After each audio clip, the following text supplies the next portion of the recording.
Okay, Luis, I'm just checking to see if you're okay with interpretation. I'm gonna manage it. Luis, can you hear me okay? Yes, sir, doctor, I can hear you. Thank you so much. Gracias por su ayuda esta noche. I'm going to put you back in. All right, live stream's up, ready to go. Madam President, we are ready to start. It's all yours. All right.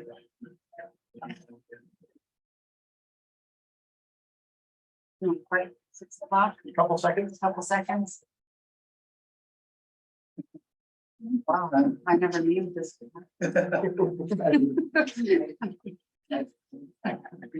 World record.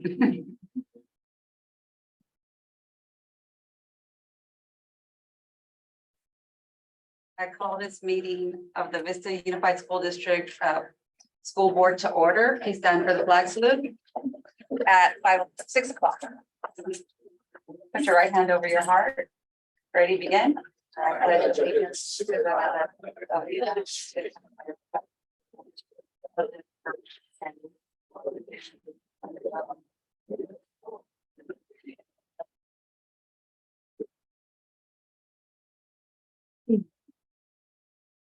Roll call, trustee Smithfield, here, trustee Vargas, Present. trustee Morocco, trustee Kelly here, and I am present. We are all present and accounted for. Sorry. The next item on the agenda is item 3, public reports of action taken in closed session, and there were no actions taken in closed session. Next item is approval of the agenda. Move to approve the agenda. So moved. Second. Moved by trustee Vargas, seconded by trustee Kelly. Any further discussion? All in favor of approving the agenda, say aye. Aye. Any opposed? The motion carries 5-0. Next on the agenda is 5A, the district announcements, and Dr. Doyle will recognize some folks here. All right. Well, thank you, President Maldonado. Appreciate it. Welcome everyone to our regular board meeting. I do want to thank trustee Morocco for bringing in an honorary trustee. It looks like we have an honorary trustee here on the dais from the Padres. So I want to thank you for that. They need So- to sign them. Before we recognize a group of really important and amazing employees in our school district, I do want to recognize our middle schools and our high schools who just completed after our last board meeting their back to school night, which was wonderful, very well attended. Our middle schools and our high schools just finished theirs last night. All 3 of them were extremely well attended. Our principals, assistant principals, our teachers, our staff all worked hard to make it a great experience for our parents and our students. I want to thank all of our staff members and the parents and the students who participated in those really important events. Normally, when we do recognitions, we recognize staff members who work directly with our students. Obviously, that's our main focus at the school district. But these last couple of board meetings, we've been recognizing some of our staff members that often work behind the scenes, but nonetheless make great contributions to all of our students and our parents and frankly, our larger community. So tonight, we'd like to do another round of recognition for some of the members of our team. And I'd like to read the official commendation on behalf of our school board and the superintendent, and then we'll go up after and we'll shake their hands. We have some of them here tonight. Not all of them are here tonight because many of them actually start their day at 4:30 in the morning. Many of the people that are here started their day at 4:30 in the morning. So we'll do this quickly so you can go home and get ready for your work tomorrow. But we feel it's necessary to take some time out of our busy schedules to recognize these employees because of the great work and commitment they have for our community. So while it takes a little bit of time for me to read this commendation, we feel it's absolutely necessary because it shows respect and it also shows our trust in them as contributing members of our society. So give me a moment to read it, and then we're going to have our board members come up and recognize and we'll take a couple of pictures. So, Superintendent of Schools and the School Board of Trustees officially commend the Storm Emergency Response Team for distinguished service the Vista Unified School District set forth in this following citation. Just give me a moment to read it. This commendation serves as a symbol of our deepest appreciation for unwavering dedication and commitment by the Vista Unified Storm Emergency Response Team to supporting the educational programs and activities for all students and staff through preventative measures that go above and beyond the scope of a regular work day. Specifically, on the week of August 14th, 2023, district leaders such as Anthony Arias, Kevin Kirby, Scott Connolly, Tracy Mangold, Tina Klein, Carolyn Westong, and Danica Reed began a comprehensive process to safeguard the emergency and operational needs of our children, staff, and community in preparation for a one in 100-year storm with a plan that included significant hours of preparation.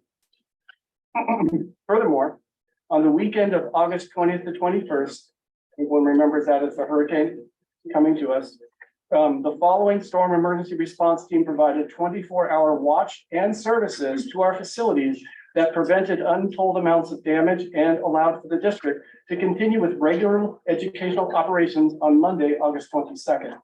Anthony Arias, duty officer, and the team of Arturo Puentes, Robert Johnson, Danica Reed, Travis Luce, Ernesto Rivera, Salvador Mayo, and Jade Morgan. On behalf of the Vista Unified School District, the Board of Trustees and I would like to express our deepest appreciation to this emergency response team for their professionalism and commitment to our values and our adult portrait.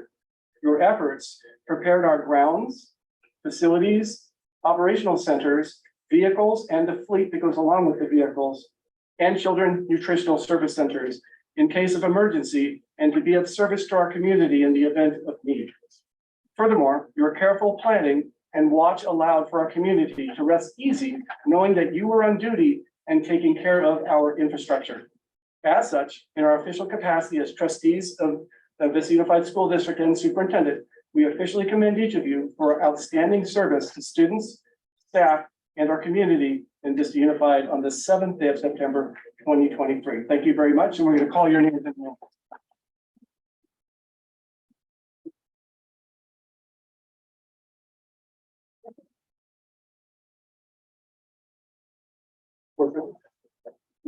Here, as you come up.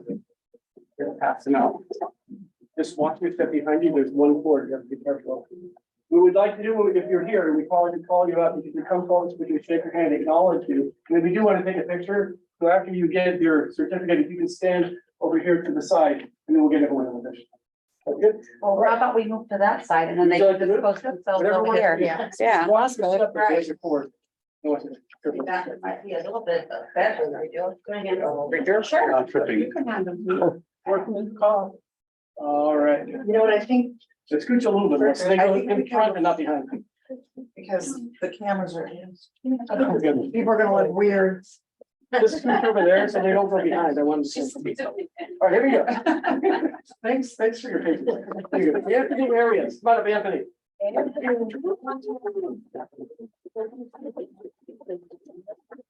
Arturo Puentes. Appreciate you. Come on up, Arturo.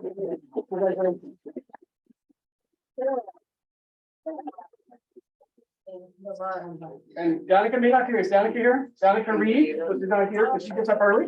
So we appreciate that. Ernesto Rivera. Ernesto, come on up, Ernesto.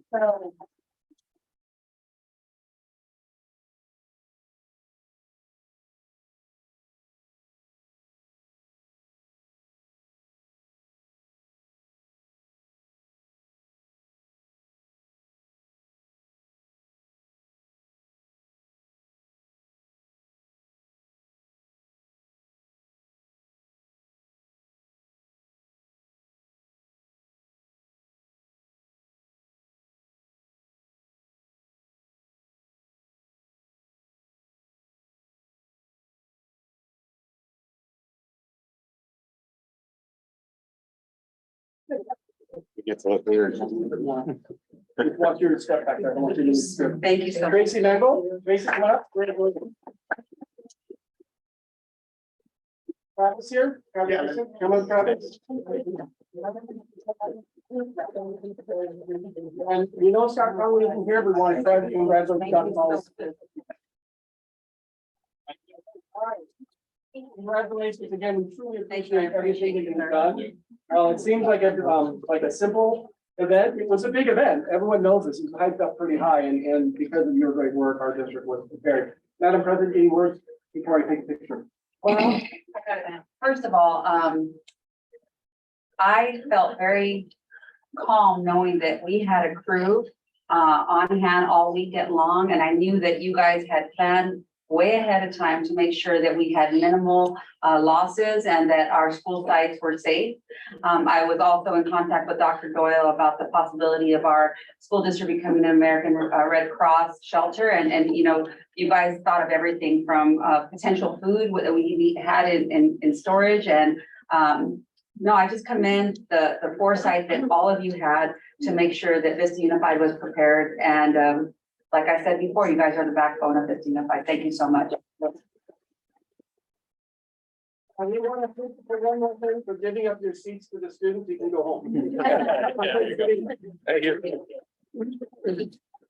2 minutes, we have some empty seats.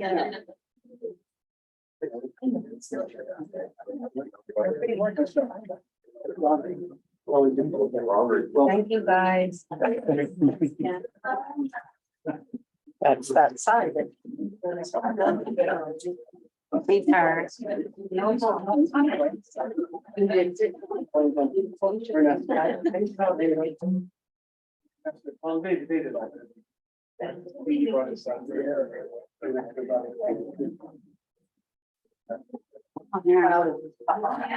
Okay, President Alvarado, I'll hand it back to you. I'm complete.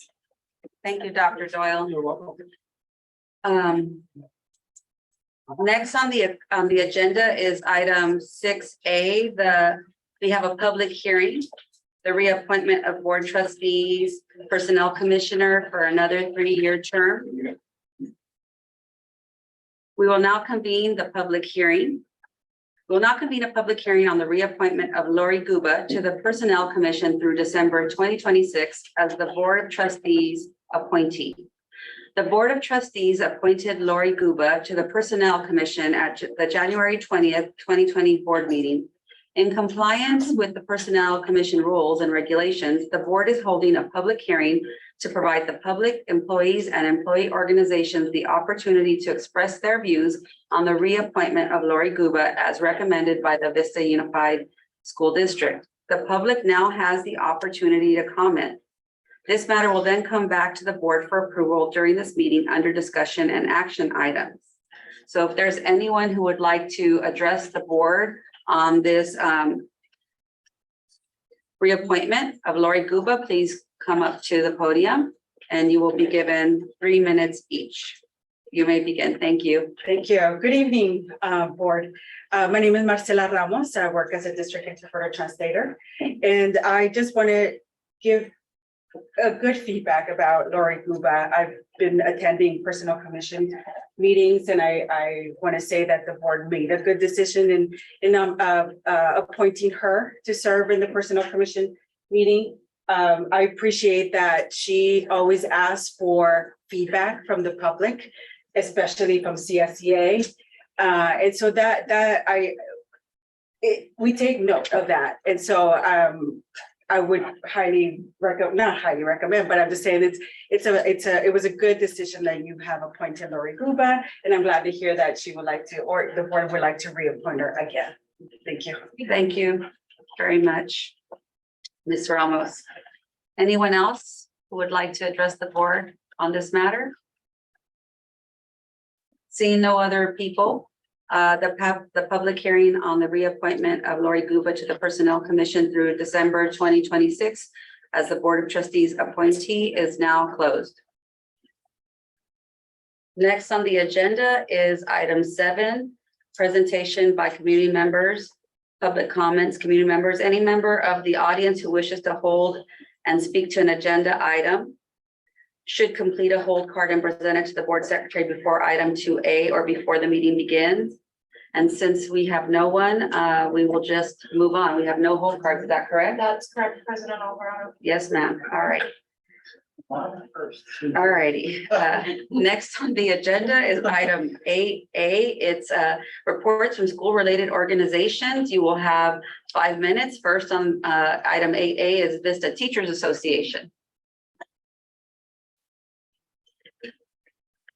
Good evening, board members, Superintendent Dr. Doyle and Cabinet and Community. My name is Teresa Woodward. I'm the Vista VTA's Executive Board Treasurer. I am also a sixth grade math teacher and yearbook advisor at Rancho Minerva Middle School. VTA was pleased to visit several sites, some with Dr. Doyle and Rosemary Smithfield. It was great to see the excitement of the first days of school for both our students and staff. VTA plans to continue these site visits this year and see the exciting things that our educators are doing at our schools. VTA and Rotary Club are working with Roosevelt Middle School, Rancho Minerva Middle School, Madison Middle School to send 6th to 8th grade students to a leadership, ethics, aspirations, determination conference, also known as the LEAD Conference. It is a 3-day leadership camp in Cuyamaca. We are also starting to work with our high schools for Camp RYLA, Rotary Youth Leadership Awards, and the Forced Speech Competition. VTA values our partnership with Rotary and VUSD to bring leadership opportunities to our students. VTA and VUSD will return to negotiations on September 12th to discuss the impacts and effects of the changes to Article 22 site-based decision-making committee. VUSD has 14 community schools. VTA is committed to making these schools a success. We will be holding a general membership meeting about community schools and educating our members to the importance of shared leadership. We all know we work together. We all know when we work together, it is what is best for our students, educators, and communities. On a personal note, I've been a teacher with Vista Unified for almost 25 years, and I've served as a teacher at Rancho Minerva for 17. And sadly, after 17 years with Rancho Minerva closing, I would like to give a shout out to the amazing teachers, administrators, scholars, and families that I've had the privilege to be working with. Thank you. Thank you, Ms. Woodward. Next on the agenda, item 8B, California School Employees Association. You'll have 5 minutes to address the board. Good evening, board members, cabinet, and CSEA brothers, sisters, and siblings of Vista Unified Chapter 389. My name is Marcela Ramos, CSEA Chapter President and a District Interpreter Translator in the Multilingual Education Department. Before I start with my report, I just want to give a shout out and introduce you to Ricky Hayes. She is one of our new bus drivers who started working for Vista Unified. Yes. As a transportation assistant and benefited from our successfully negotiated 8-hour guarantee and sign-on bonus. So I want to acknowledge, thank you, board, and here's the results. So thank you, yes. Thank you, Ricky. Do you have any friends?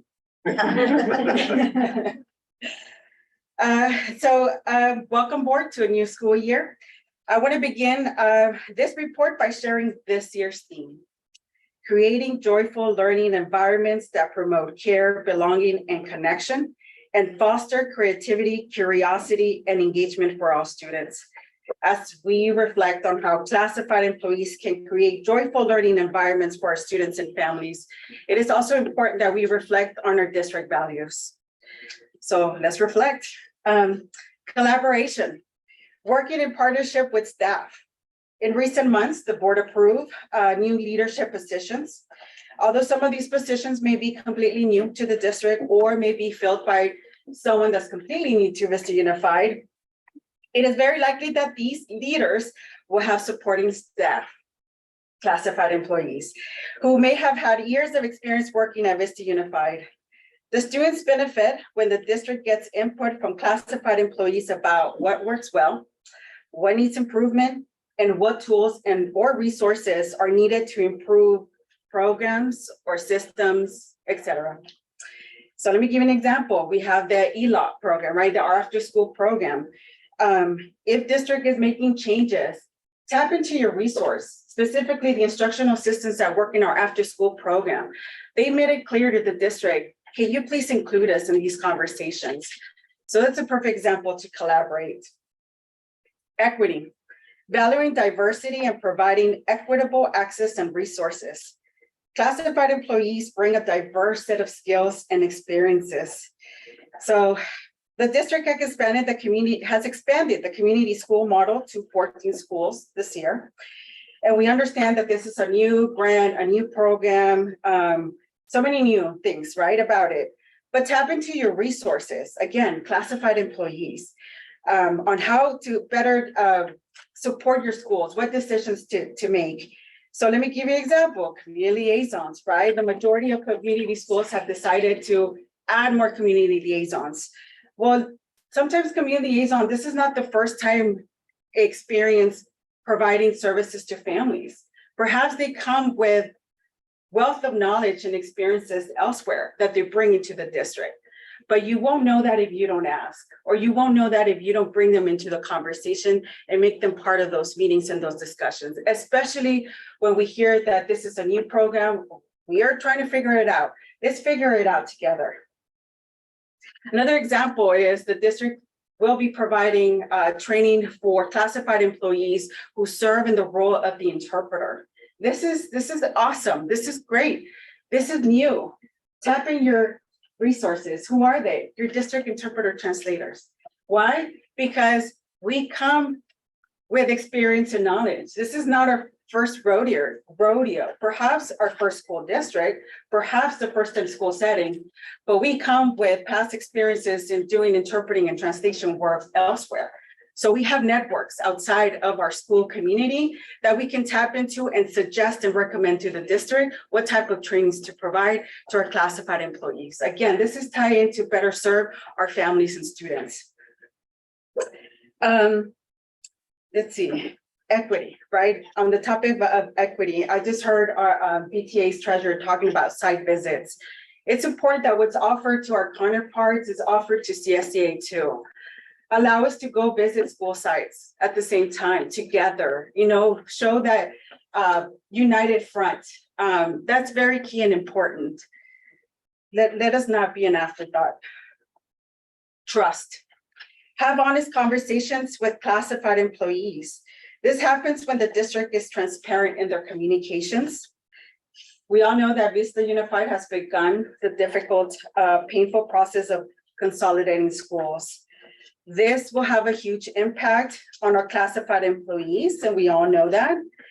But please, board, do not allow school board meetings to be the only way classified employees find out about this information. Please make this information accessible to them and provide it with frequency. Respect. Treat classified staff with dignity, which means acknowledging the employee by name or asking what their name is if you don't know. Engage in conversation. Be genuinely interested in the work that we do because we take pride in the work that we do here. We'd be so more than happy to share what we do if we just are asked. And kindness, developing a kind learning and working environment. Sometimes when staff morale is low, the only thing that we can control is being kind to the situation that the employee is experiencing. So let's remember to be kind to one another. So as we move forward with this new school year, I want to remind the district that classified employees are an asset to this school community. We are the boots on the ground, and like President Martha Alvarado said, the backbone of the district. And most importantly, we love what we do. We love what we do. Thank you. Thank you, Ms. Ramos. We will be addressing some of those questions about community school and item 10A. There will be an update and we'll have an opportunity to elaborate on those roles that all stakeholders will have on that. Thank you. All right. Next on the agenda is board member report outs. 3 minutes, 3 to 5 minutes each. We will begin with Trustee Kelly.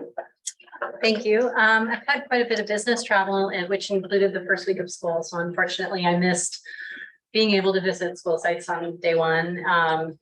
And the committees that I serve on haven't really gotten going yet. However, I'm looking forward to working with calendar committee, Superintendent's Council on Equity and Anti-Racism, our magnet steering committee, and the work that is happening in the district on magnets in general.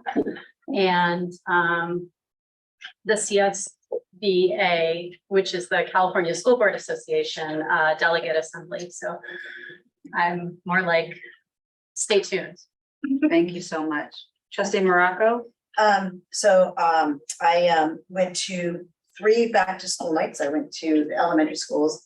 I went to Foothill Oak, I stopped by. I went to Monte Vista, and I went to Beaumont. Spent most of my time at Beaumont. Saw Dr. Doyle there, and Dr. Loescher were there trying to recruit bus drivers and more. We got you. We got 2, yeah. And then I also shadowed a math teacher at RBB High School.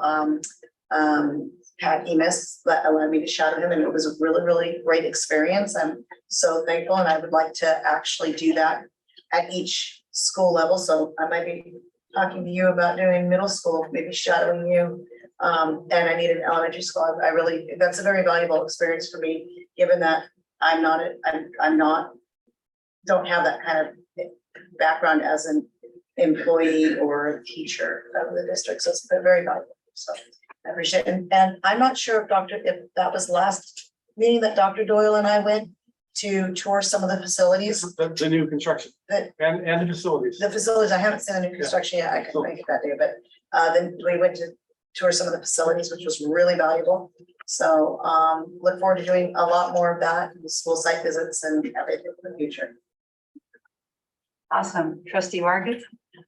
Yeah, it's been a wonderful month to see our staff and students back in action. Started off with the CNS visiting our staff at their cook-off. It was a great opportunity for CNS to meet each other, because typically they don't see each other at the respective campuses. So opportunity to learn from their leadership, but also like get to try new foods. What do our kids like? And so I know me, Dr. Doe, and Amy got to try, a good chunk of Yes, food, and quite a bit. with the, definitely did not eat for like a couple weeks after that, but wonderful food from our CNS staff.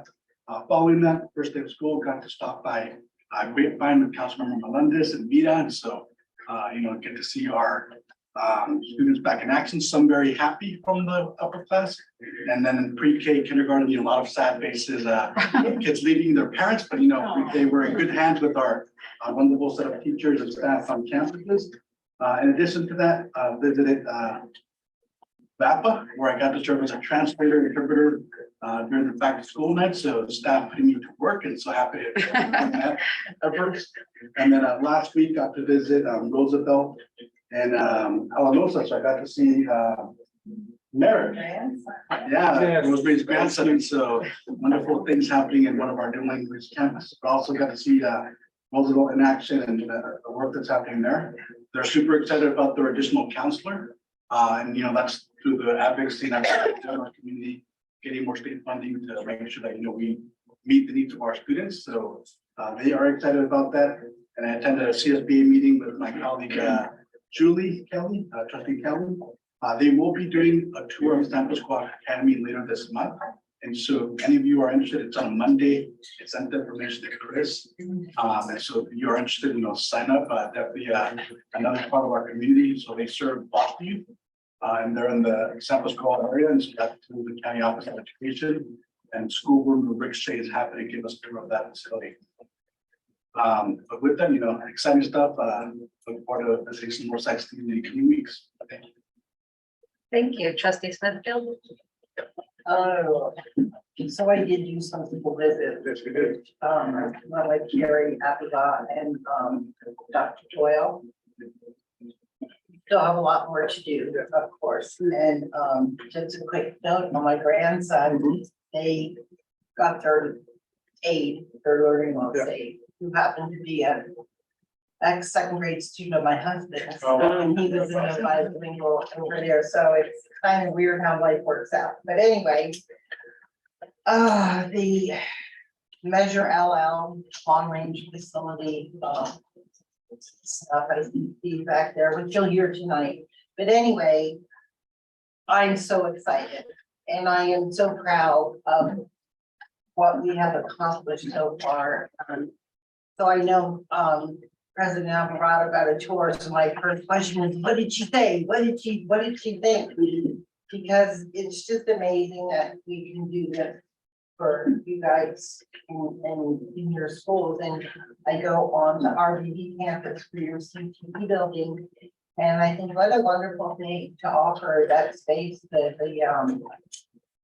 construction and then the welding, and to offer you that, so when you're finished, it's right there, beautiful building. Everything is just great, so that's very exciting. I'm not gonna say we're not without challenges that keep popping up, 7 of them a day, but we have a good group, so I'm looking forward to the tours. We're gonna start taking admin and teachers on tours to the new building. I don't know if you guys got to see yours yet, but it's pretty incredible. I think they're all seniors, so sorry.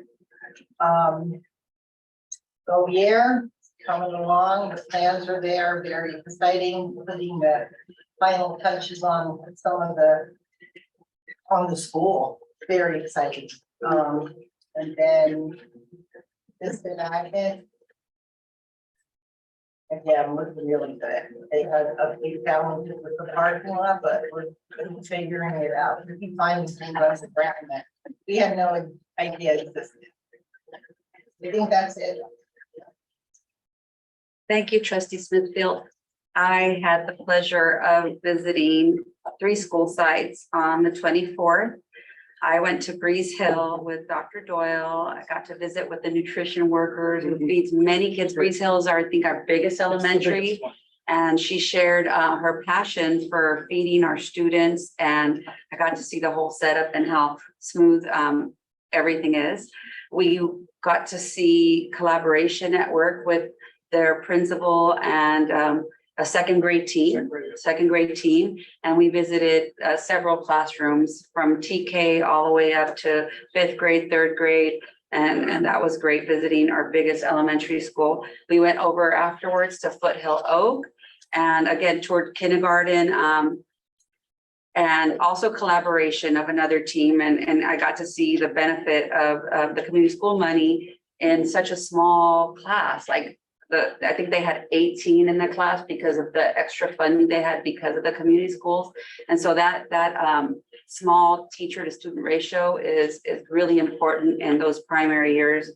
And then last on that day, we went over to Vista High for the construction, and I just was in awe to see those amazing structures and how close we are to finishing building S in the front, as adjacent to Bovier, and how beautiful it is, and what an amazing space it's going to be for our scholars to sit there and learn in a modern building.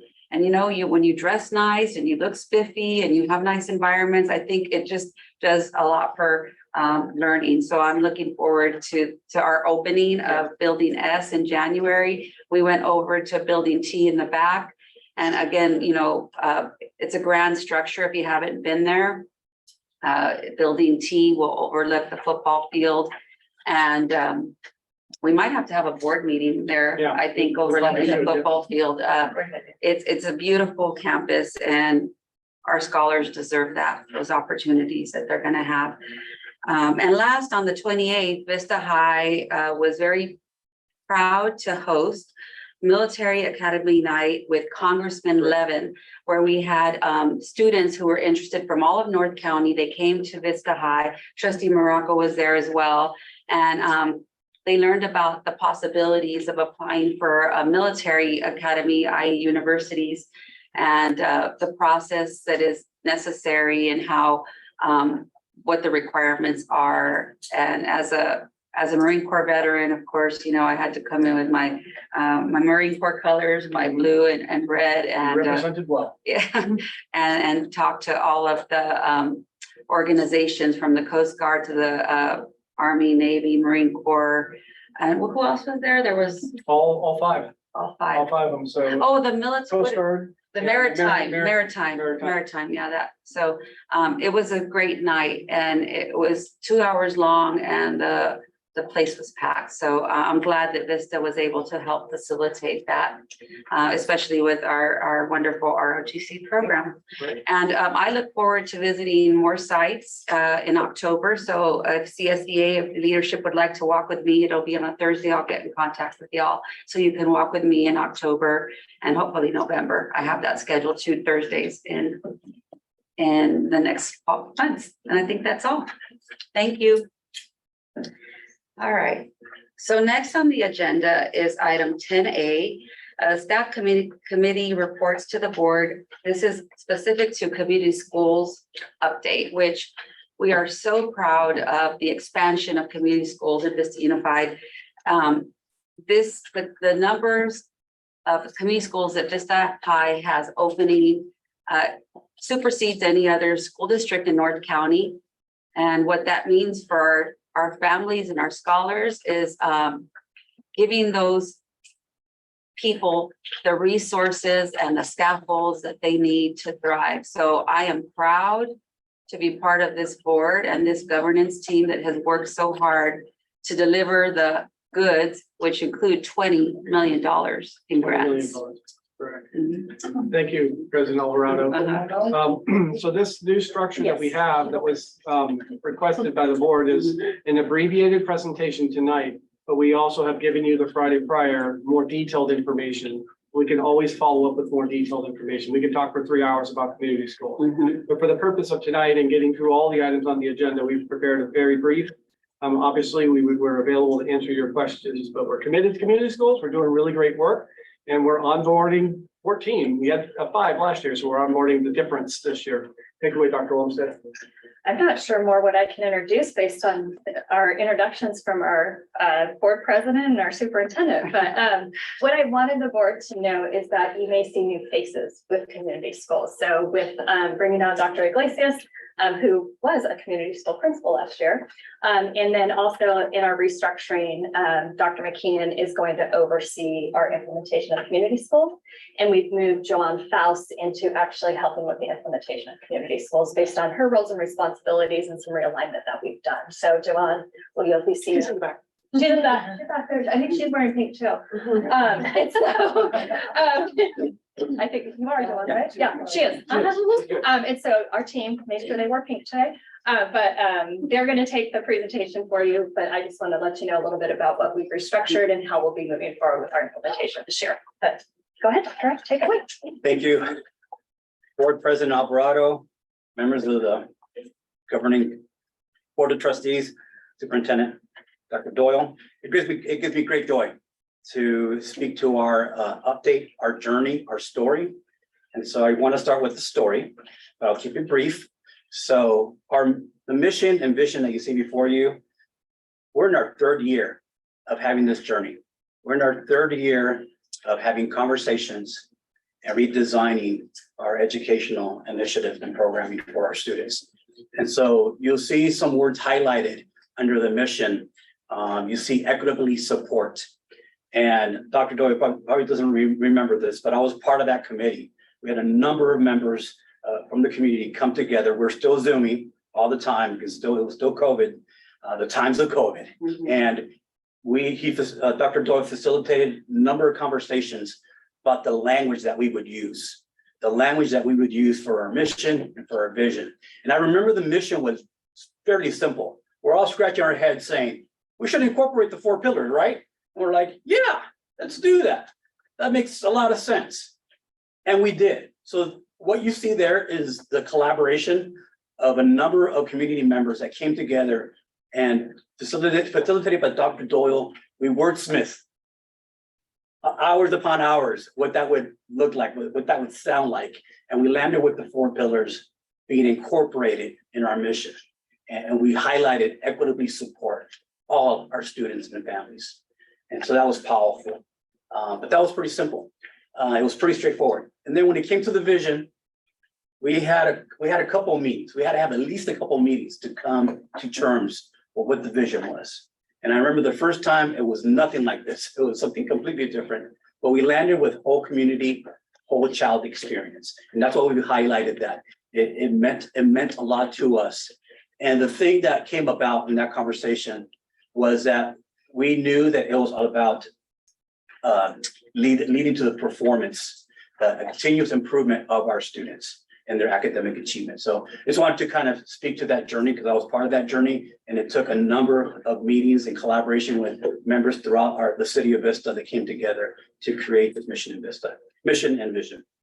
So as you know, last year we had 5 community schools and we've added 9, so we're up to 14. It's amazing. Every principal that has taken this opportunity has created a plan. Has created a plan of how to utilize their funding, the several millions of dollars that we got as a collective group, as well as how they're using their people. And so again, there's a growth, it's happening, it's moving forward. And before I hand it over to Dr. McKean, next slide, please. I'd like to share. I wanted to highlight 2 pictures there because I think it's powerful to demonstrate the work that's happened. And I'm proud as a principal of a community school. See, I don't want to jump ahead, but I just wanted to highlight the pictures and how you see the power of each pillar. So under winter, that's my student there, the older student, giving a pounding to the younger students. We had a mentor program at the elementary, and it was powerful. And you see there, we got feedback from the principals at the elementary school saying that the younger children were always asking for their big brother and big sister. And so I know it's intentional, but that integrated student supports pillar, that holistic, that wellness, that connection with other human beings is really demonstrated there. And you can see the other picture that I'm proud of is the winter one, because that's our expanded learning opportunities, the culinary arts at Murray. Amazing chef and amazing opportunities for our students. So before I hand it to Dr. McKean, I just wanted to highlight that it's powerful work that we're doing. And I call it as a principal our signature programs. Each principal takes this opportunity very serious and creates a plan that's going to impact our community. So thank you for listening tonight. Thank you. Dr. McKean. I'm really excited to talk with you about the progress that we've made and where we're going to be heading from here. So having 5 schools was really an amazing feat, but bringing on 9 more, one thing we want to do is we want to make sure that we're doing it well and that we're building our schools for success. There's a saying that says, if you want to go fast, go alone. If you want to go far, go together. So we want to go far. So we're really looking at how are we going to take this implementation timeline and build out what are those 4 pillars, because we want every school site to understand what they mean and what they represent. It's not just about getting the money and lowering and doing that. It's about really building this whole community approach. So that's one of the things we wanted to point out. We're really excited because in September, we're going to be doing a kickoff meeting. The kickoff meeting is going to be for our administrator at each of our community schools and the community school site lead. We want to make sure that they understand the role and responsibility that they have in moving the work. Some of the feedback we got last year was this is a lot of work for an administrator who's already doing a lot of those other tasks. So Ms. Foss and I, Dr. Foss and I are going to be looking at how are we building up the capacity of the community site lead. We want to make sure that they have resources to come to us, that we're able to move those mountains for them, because if we can do that, they're bringing the things to the site that need to be there to help our students. Then as Ms. Kelly mentioned, we have many meetings coming up.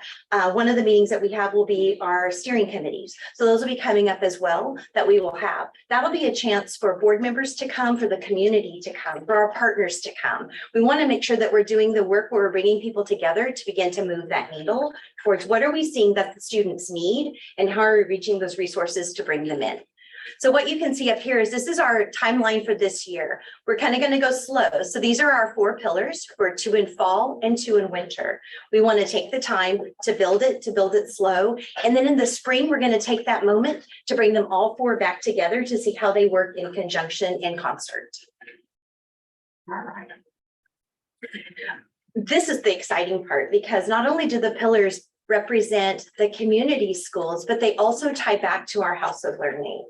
So if we look back at our house and you start at the bottom, which is strategy 1, I think one of the things that I hear Dr. Doyle talk about a lot is our FACE network. And 10 years ago, plus now, I think you and Kiki Bispo were doing the planning to really lay that foundation. That's something that's very unique to Vista and to our sites. And the fact that we continue to build upon how we're reaching our families to be part of our school is really the foundation of the work of our house, but also of our community schools as well. So then the second thing we wanted to point out was if we look at strategy 5, that's where we have the collaborative leadership. Collaborative leadership is where we're looking at how are we building up our staff capacity. We want to make sure our administrators are part of the work, but not doing all the work. We want to make sure that we're building up those site leads to understand their role and responsibility. We want to make sure that they're empowered to reach out to the people that they need to reach out to bring the work and the teams to their schools. Then we have the green one, which is integrated student supports. That's the SEL, that's the mental health. Those are those places that we all know those needs are. We want to make sure that we're not just using the teams that we currently have in our sites, but what about our partners? What about Vista Community Clinic? What are we doing with Palomar Family Counseling Services? We want to make sure that we're looking at every resource out there. That also includes some of our food families that get our food. So we've got a lot of different things that we're moving forward with to make sure that we're reaching what that child needs to be able to be whole when they're in the classroom, because we know that a whole child is ready to learn. And finally, we have the fourth foundation, and that is the high quality teaching and the expanded learning. As you know, we also got a lot of money for expanded learning. So look at what is ELOP looking like. We want to make sure that we're providing opportunities for our teachers to come back and do tutorials, because that also could be a chance for a student to continue that learning. It's not just bell to bell anymore, right? We're looking at a 9-hour day, and that takes our HR team really finding the right people to bring into place so we can move the needle on that. This is a Wordle that we did on our needs assessment survey, which was done in the spring. One of the first things we're going to do at our kickoff meeting is we're going to review this. We want to make sure and take a look at what were the needs in the spring and do we have a plan to address them? A needs assessment survey isn't going to do us any good if we do it in the spring and then we do it again in the spring and we do it again in the spring, but we don't have those dipstick times to go back and check to see if we're addressing some of these needs. So one of our first steps is going to be to go back and look at our needs assessment and also to look at the plans that the schools wrote for this year to make sure that they're looking at the needs that they have. We're looking at the needs collectively as a district and making sure that we're addressing those. And so what are our first steps? As you can see, we have a lot of first steps, but as I said, we want to go slow to go fast, right? So we want to really dig in. We want to continue to do the great work that we're doing with our liaisons. We couldn't say enough about the great work that they are. I happen to be at Alamosa Park today, and the liaison has a table and a seat outside with a little sign on the fence, letting the parents know who she is. And she's out there ready to meet them and greet them to find out what are their needs. So not only is she reaching out to them, but she's there for them to reach out to her.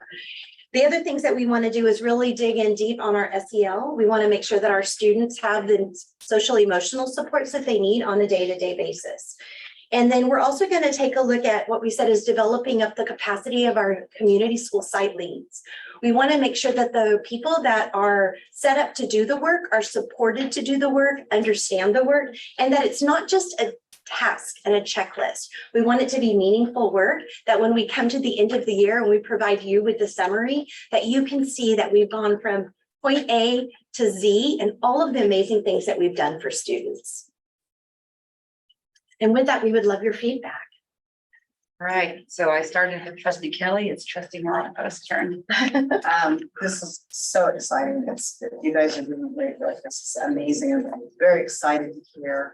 Will you be doing presentations like this throughout you're going to be doing an assessment in the fall, and we get a report back in the fall and winter and spring?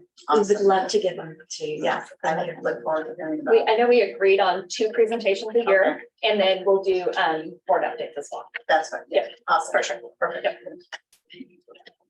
Thank you for that wonderful report. We have 2 cohorts, and then my first question is on the funding. How long do we have if we have to exhaust those? 5 years. Perfect. And then what are, as far as outcomes, like how does success look like after 5 years, like 2029? What are you all looking at seeing in our students, staff, parents? So the goals of the community school implementation funding is to increase academic achievement for our students. That is the core goal of the funding by bringing in additional resources. So what we'll be doing over the next 5 years is tracking what did our grant application say when we talked about decreasing student suspensions, increasing academics, implementing more restorative practices. bringing in more community partners. So we have actually metrics that we have to provide to the state that we're tracking. And so we'll be providing those updates to you as we're tracking that data. How are we thinking about differentiating between the community school funding versus all the additional ARPA funding that we have? So community school funding is very specific about hiring more support on staff. And so we are looking at that, like what does educator effectiveness fund say and what can we do with that versus what we should be doing with community school funding. Community school funding is very explicit that we need to be expending it on the needs of our community. And so it is that community outreach that those funds are to be spent on and very specific to the deliverables of the unique school. So this is a school-based application and the school wrote based on their needs, where other funding we have is more district-wide implementation. This is very specific and tailored to the needs of the school. And then for the 5 years, are we expecting to have 2 to 5 years of the parent liaison, or is that? Part of the funding. Thank you.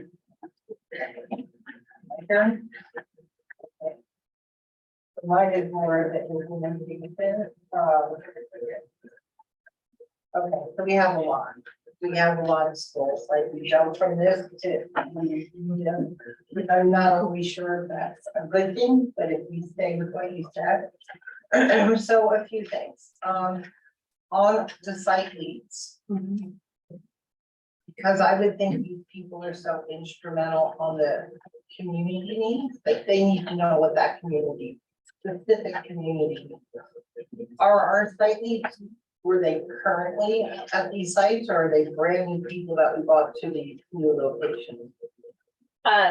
Some of them are staff members that are now moved into this role. And then other ones may be new to the school community, but they were hired specifically for that role and have experience in implementation of community schools. Okay, because my concern with that is they can have all the experience they want, But they it's need the to connection. know the community and make Yeah. those connections. Yep. And then the other part is I'm kind of looking how this is developed from the beginning. And I think of, and I'll use Jovier as an example, who did an unbelievable job getting this started. And I would hope you guys tap into her and her, how she got there and why they decided to do the things that they did. Because to me, she's way further than anybody else. So I'm hoping you do that. I'm hoping this does not become a top-down thing. That's my new thing that I'm on. Obviously, I've said it a few times already today. Because if you start dictating to these people what they have to do at their schools, you know what's gonna happen. I don't even need to tell you. So we have to be very careful of that. We are, and one of our plans is to use our cohort 1 community school principals and those teams that were built to help train our cohort 2 schools. So we have a plan in place where there'll be a lot of back and forth between what was successful for them. It'll be opportunities for them to collaborate together with some guiding questions. And I'm sure within those groups, the leaders have emerged. Oh, absolutely. You know, like you have a little group that started in those leaders, so you know where I'm going with this. Thank you. President Kelly, I have questions, but I didn't want you to always have to go last. Do you want to go before me? For the public who is watching us via Zoom, or maybe our students and visitors here today, what would you say if you were comparing and contrasting a community school to a school in our district that's not? What are the differences, the tangible differences that kids and staff and families could see every day? I'm What gonna is let Dr. I answer yeah. that one, since he is an experienced community school principal. I think for us, the most tangible was the additional support. The community counselor that we had and the additional, we were able to get an additional, one of the sites, a liaison, a community liaison. That was very tangible. It impacted the way we communicated with our parents, our families, our students. Having somebody visibly there and communicating was important. And then because of the community counselor, we had the ability to have more social emotional learning opportunities, more group, more student voice and input and focus groups. So that was incredibly tangible, like and then the additional programming that we're able to offer, incorporating the partners. So one of the things we have to do as a community school is assets mapping. So you actually look at a map and you look at all the possible partners around your school community and bring them into the school. So that was part of something that was very impactful, especially for our continuation high schools, where we're able to bring our partners onto our campus and the students were able to participate in those activities. Thank you. I knew that, but I just want our audience and our stakeholders to know that we have people. We have extra people at these sites, and that's going to make the difference if whether it be a child in crisis or whether it means another additional reading group or math support intervention, that students will get that. My final question is, first it's a comment and then it's a question. So I was so lucky to be on the initial committee that during Zoom to build the first 5, the cohort A, if you will. And we had, our partners that already existed from Vista Community Clinic. We had the County Office of Health. We had a representative for CSEA, from Vista Teachers Association and parents, and we wanted students as well. And it was hard to get people there consistently. How will we reach out to our stakeholders in every one of those groups to make sure that, businesses, I didn't say businesses, I said nonprofits, to make sure that we have all these wonderful people synergizing for this year? So we're going to be changing the structure of those meetings. And first of all, they will be in person. And so that totally changes the dynamics when you have in-person meetings to start with. But also, during those meetings, we'll be focused on a problem of practice. And so what is surfacing from our communities and from our needs assessments that are happening, from what we're collectively seeing as patterns across the district, and we'll be using our community partners to help us solve issues that are arising based on our feedback that's happening. So we're restructuring how we're actually hosting those meetings. So there'll be more interactive and more opportunities for the community to give us input rather than them just hearing from us what we're doing, but rather a two-way communication. Thank you. Trustee Kelly? Thanks. So in follow-up to that, Dr. Olmsted, I did have one specific question, which thank you, Ms. Ramos, for planting in my brain. How are we engaging CSEA in these conversations and feedback opportunities? So the community liaisons, adding that additional piece has been a big piece that we've been working with. And actually Rachel Timbrotho just met with our community liaisons to kind of explain the changes that we're going through with adding additional community liaisons. We have an original one at every school. So now what does the second one do? So through HR, we're having meetings, and then Cherie's holding meetings as well. And has met with the community liaisons already to explain kind of changes in roles and responsibilities between what is, our original community liaison that we had, and then how does this additional one work together? And both of them, if there's 2 at one school, that they're both part of our community school initiative. That it's not just one or the other, but really we need to marry the 2 and have them work together. So we're pulling in more people, we're having more meetings and doing this. If you want to add anything? No, I think you covered it all. Yeah. We really want to set up a process where we're empowering people to go out and do the work. So one of the things that Dr. Foss and I were talking about is how can we make sure that we've got those opportunities where they can come to us with what's something that maybe is awry at their site and come together and problem solve. Rosemary, like you were saying about how are we using the work of cohort 1 to come down and help. One of the things I did was I actually went to the cohort 1 principals and said, tell me 3 things we could do differently to make it easier and better for cohort 2. That has changed the focus on how we're going to run some of our meetings, because what we don't want is it just to be, we're going to sit and listen to every school present. That's not solving problems. That's just showing what we have going on. If we're not building in the time about how we're addressing the problem and coming up with a solution together, or providing opportunities to give feedback to a school, then I don't know if we're really moving in the direction that we need to move. So follow-up, is it feasible to create some kind of online suggestion box or a way for people to offer? It sounds like within the structure of the meetings, we have some great tools, but I think where we might look to improve is offer, the ability for people who can't come to a meeting or who aren't on the committee to submit ideas and problems and feedback. And then in addition to that, maybe some more outbound communication through our community updates and I know we do a great job of sending out a lot of information, but it's a lot of information. So, you know, the challenge I think is to make sure that we're saying what the most important things.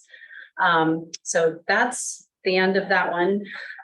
Two of our cohort 2 schools, of course, are Beaumont and Rancho Minerva. So I think members of our public are probably curious to know, you know, we're making huge investments in them as community schools, yet there are schools that we have slated for consolidation. So can you talk us through what happens to that funding after we consolidate those sites? And how is the community school model going to work at those sites for the next year? So we have already reached out to the California Department of Education and the State Technical Advisory Committee, which is run out of Alameda County Office of Education that oversees community schools for the state. And at this point in time, they do not have an answer for us. They said they've had a few districts contact them with it in the same situation that we're in, where we're consolidating schools, and they will give us future guidance. What we're advocating for is that we were funded based on our student populations and our student needs, and those student populations and student needs don't go away just because we're consolidating our schools, that our staff will follow. And so we feel that we should be able to keep the funding because we have the students that we applied for funding for.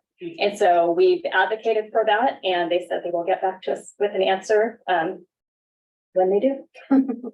So there is a possibility that at the end of this school year, that funding goes away because those schools have gone away, if there is that option. That could be a potential option, but we're advocating, and we know other districts are advocating, that the funding was based on our students. And we should be able to keep the funding because our students aren't going away. And the funding, but there was like a threshold at each school site. So to some extent, I think the second more nuanced answer to my question is, it depends on how we end up drawing boundary lines for new sites to absorb the students that are coming out of those sites. Okay.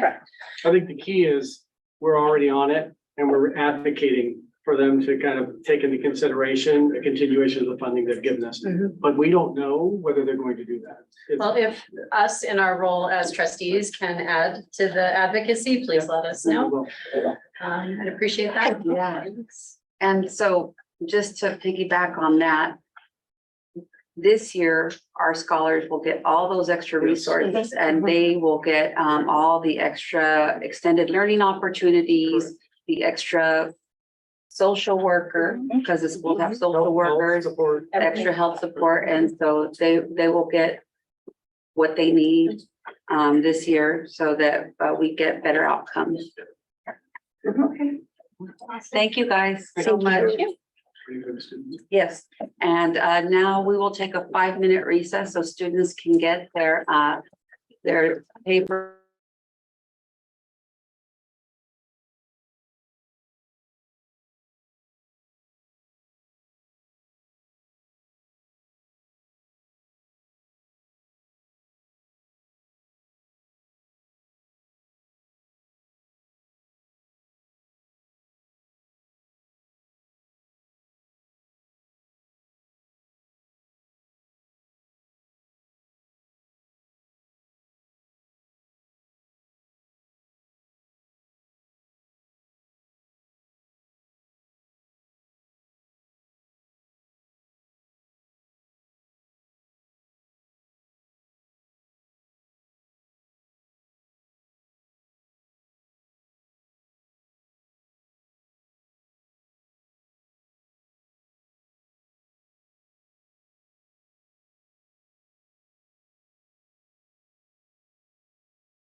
Hey, Amy, this is Dr. Bill. We're just, Chris and I are checking your audio. Can you hear us okay? Okay, it seems to be working now. I logged out and logged back in. Can you hear me? Yeah, we can hear you. Okay, yeah, it magically fixed itself when I logged back in. It was so weird. We will be coming to you for quite some time, but yeah, everything seems to be working. Nope, everything's good. Okay, we're going to go back on break.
Thank you for coming back. I appreciate it. Next item on the agenda is 10B. All right, so we are. Special Education Program Update. Yes, so we are ready to begin. I do want to thank our special education team, Nareda and her team, for being patient. We've been wanting to give this report for a number of months, so thank you for being put on deck and not in the presentation, but we're really happy to have you here tonight to walk us through it. Again, this is another example of a fairly brief presentation tonight, but we gave you more detailed information in the Friday letter. Take it away. Right, good evening again. So tonight we're going to give you an update on our special education program. And if Dr. Doyle, you can go to the next slide. So just as a reminder to ground us, in 2018, the special education strategic plan was developed and implemented. And so the first part of our implementation plan is what intervention can we do and provide. And so that speaks to our multi-tiered system of support and our continuum of support that we're building. Number two is what is our instructional program and really utilizing universal design for learning as we plan. So we're doing a lot of work around that this year. Leadership and staffing, making sure that our principals and APs really understand special ed law. I got to shadow Nareda today as we coached a new AP through the roles and responsibilities of his process in the IEP process. And so I must say she did an amazing job. And the AP asked really good questions, and just the one-on-one support that Nareda provides our new administrators is amazing. Communication is huge. We're really making sure our principals and our visits that we've been doing together, making sure they have our cell phone numbers. Please text us immediately if you need something, if you're down A's, if the teacher's out, what do you need? And we will make sure we have reinforcements there. And then monitoring our programs. And so Nareda and I are going to be double downing on program monitoring this year, and looking at cycles of improvement that we can implement to really put a plan in place to mitigate some of the effects we're seeing. So with that, our intentional focus this year with general education and special education is to work with site leaders to decrease referrals to special education through an intentional focus on universal design for learning, first best instruction, and effective implementation of our continuum support. So when we talk about our continuous support, right, universal is what do all students get every period, every day, every way, right? What do some students get when they need it? And we don't have to jump through hoops to get those services for students. And sometimes a few students need intensive supports. And what does that look like? And what does that mean? And we have to also remember our students with disabilities and our students who are English learners all have access to a continuum of support, even if they have a plan of another type of an English learner plan or an IEP or something like that. They all belong in a continuum of support, because a student on an IEP may be identified for a reading disability, but they may be struggling in math. Well, we don't not provide a math intervention for them because the IEP doesn't say it. They still are a general education student and get provided a continuum of support. And so that's really what we're working with our principals on this year, is what does this look like? Just so you have a statistic, and Nareda will speak to it too. Currently, our special education rate in Vista Unified is 20%. California's average is 13%. So we have a little bit of work to do to not be at 20%. And we can accomplish that by really looking at our multi-tiered system of support and making sure that first best instruction is happening that is universally designed to meet the needs of all of our learners. So Nareda, take it away with the rest of our program. Yes, well, thank you for this time. So the next slide there is giving you a little bit of data in terms of what our numbers look like. So right now, the grand total of students that we serve, students with IEPs, is 3,783. There's also a breakdown by preschool, elementary, middle, high school, adult transition that includes students that are at VATSI, our non-public schools, residential, and private schools. I did a comparison right under that, so you will see that it's 22-23. We ended up with 4,223 students. And prior to that, we ended with 4,136 students. I want to outline that our goal is not to increase. We do not want to challenge ourselves to identify more students. Our goal is to have a clear system of supports through the MTSS process and only refer those students who definitely need to be referred for special education assessment.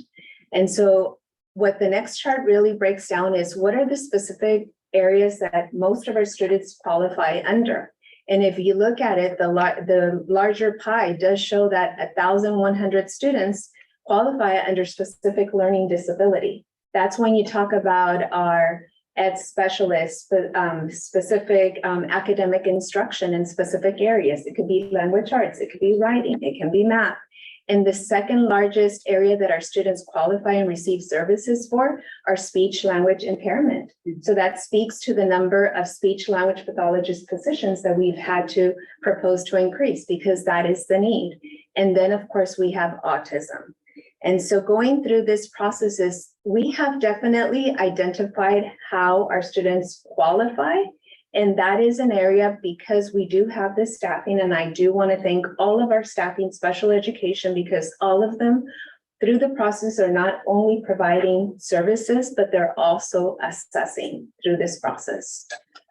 And so what I also showed there is what we have here is the breakdown of the 13 areas that our students can qualify for under special education. And so the next slide that we have here is through our blueprint funds, we do have funding that has been approved and provided to support the positions of our district behavior support team. And so this includes 2 TOSAs and 2 behavior aides that are highly trained. And so what happens is we have a referral process that is open to general education and special education. What they do, they provide behavior interventions for general education students and this could be social, emotional, behavioral barriers. And they go out and provide these interventions, provide observations, give feedback to the staff. And so what I did here is I provide a comparison because we've all heard that there's an increase of maybe behavior, social emotional needs. And so when what we wanted to provide here for you was a comparison of pre-pandemic and then now after pandemic. So when you look at 2018 and 19, and by the way, the district behavior support team was developed here, and Stephanie Rupp, who's currently our coordinator, was actually the person who started this team and built it what it is. So when you look at this data, 2018 and 2019, we had 96 referrals. When you look at the breakdown, even TK Kinder, 36% of those referrals were TK Kinder. When you look at even at the breakdown between male and females, we had 84% of those referrals were male. When you go back to now move further ahead to 22 and 23 school year, which was this last year, we still had 98 total referrals. So our referrals are still high, but you can see that there is a high increase from TK to Kinder from 2018-19, 36% up to 57%. So that speaks about the needs that our students have in terms of the social emotional.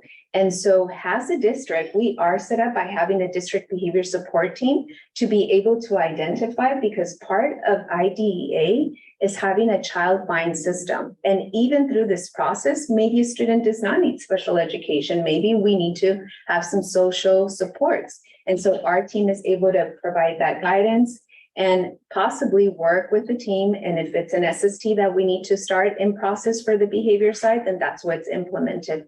And so this has definitely helped us to get a picture of what the need is. So we know that our students in TK and Kinder are coming with more needs. And when you're looking at our males, they're the ones that are needing most of these services.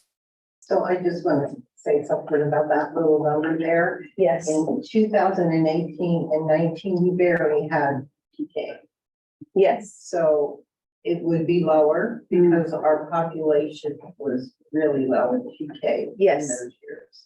And so I think that maybe we didn't correct the Kinder TK during that because we were using it as the comparison for 22, 23. So that might be a typo, but I know that in terms of our Kinder, that information is correct. Yeah. Any other questions? On this slide.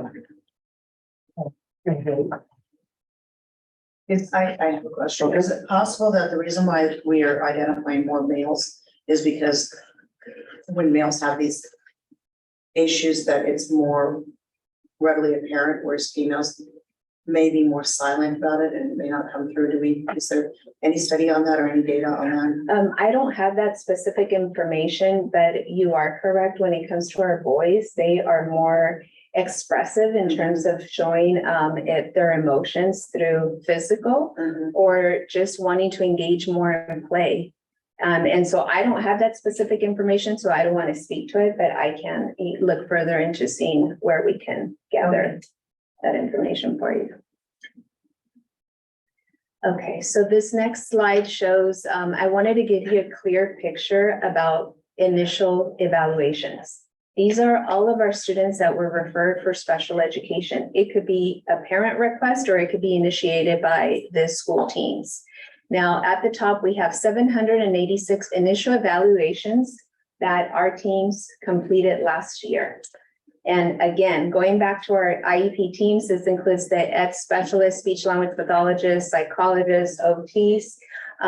They completed 786. And when you're looking at elementary and preschool, we had the largest amount of initials starting out at elementary. And so we also have to consider that some of our students have not been in school long enough, and they have not been exposed or been into a setting long enough for us to gather enough data to determine if the referrals are appropriate, which then speaks to why we need to work on our MTSS systems of support. Because our goal is, yes, identify if need to, but if not, even while they're awaiting the assessment process, they should be having interventions provided to them, because we have all of our curriculum and our benchmark supplementals that were purchased that we could continue to use to support our students. Now, the other side, the other two graphs shows of those total evaluations, so 786, 222 of those were English language learners. So when you look at the breakdown, 93 of them were done in preschool and 109 in elementary. And so to the right, and then of course we have middle school, 12 students and 8 students in high school. So again, going back to the dually identified and making sure that if we do address, and if it is an English language learner, that we use the current systems of support that we have by utilizing our ELD resource teachers, our newcomers program, and all of those resources before we move forward to special education. Because when you look to the right, of those assessments, 164 students did not qualify. That's what the DNQ means. And so meaning we completed all of these assessments and the students didn't qualify for special education services. So we should refer them back to the SST or the LAT process, right? And so that is the information that we have up to date in terms of our evaluation, so that you're able to see the number of referrals and why we really want to work on building solid systems of support through the MTSS process. And an evaluation takes days. And we're taxing our team, who already has caseloads, that are supposed to be working with our students during the day, providing the supports, the IEP meetings, the family counseling, all of those things. And on top of that, they have to do assessment. And so when we have 164 that don't qualify, that is a huge signal to us that we need to be working on our multi-tiered system of support. The fact that we have 222 English learners referred to have an assessment, and they're mainly in preschool, in elementary, and especially early elementary. We know from research that English learners take 5 to 7 years to develop their language. And so by having English learners being referred so early on, they may qualify for speech and language because they have a language need. So these are the things we're working with our principals on, about how do we go about appropriately providing supports for students, and who really should we be referring to have an assessment, because this takes time. And so just closing up our presentation, is our focus will continue to be to building solid multi-tier systems of support. And again, like Dr. Olmston just shared, even if a student qualifies under speech and language and they still are struggling and need interventions and reading and writing, then they can still be provided with those supports and interventions in that area without needing special education services. So overall, our focus is going back to even giving that support and training to our leaders and to our school teams so that they understand the process and the systems that we have available for our students. Because our goal is to bring that percentage down. I love being super busy, but I do want to focus more on the quality, not just assessing of our students. So thank you. All right. Trustee Vargas, any questions? Not a question, but a comment. Specifically at the middle school demographics, I know that one of our middle schools tends to lean heavier on special education. Yes.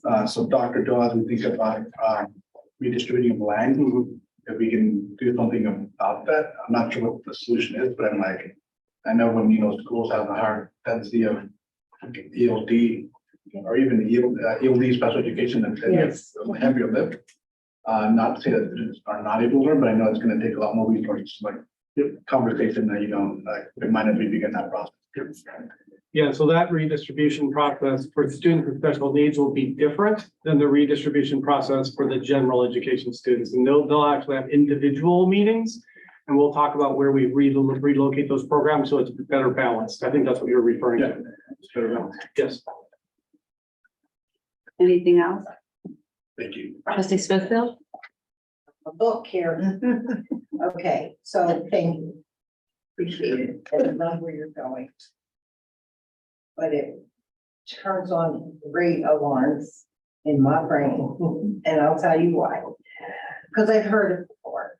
I've heard admin get up here, and for years, I think since I started in this district, and we're spending this many tens of thousands on special ed, hundreds of thousands over the budget. We're referring too many people, blah, blah, blah, blah. Okay. So what happens when you put that message out?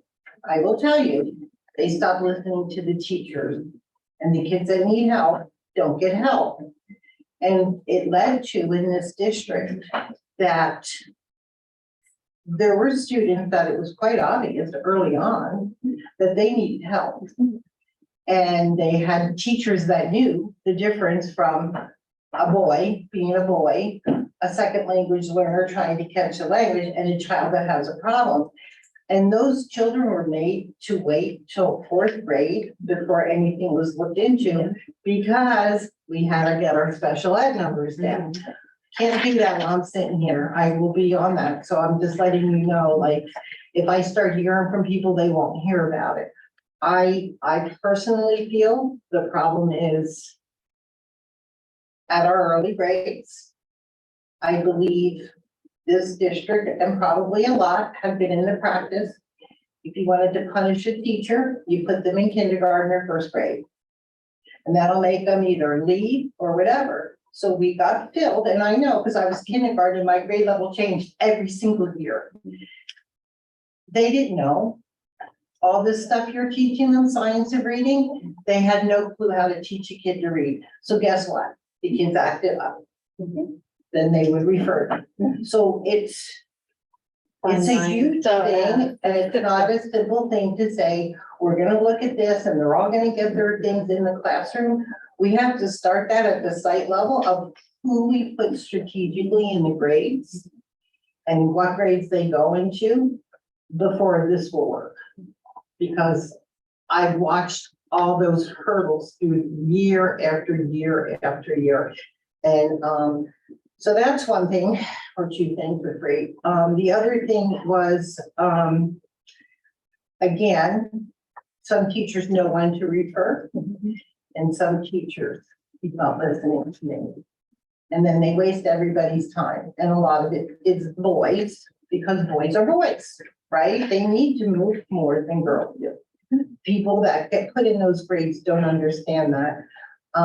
You had talked about the interventions that, we have to start doing them in the classroom early on.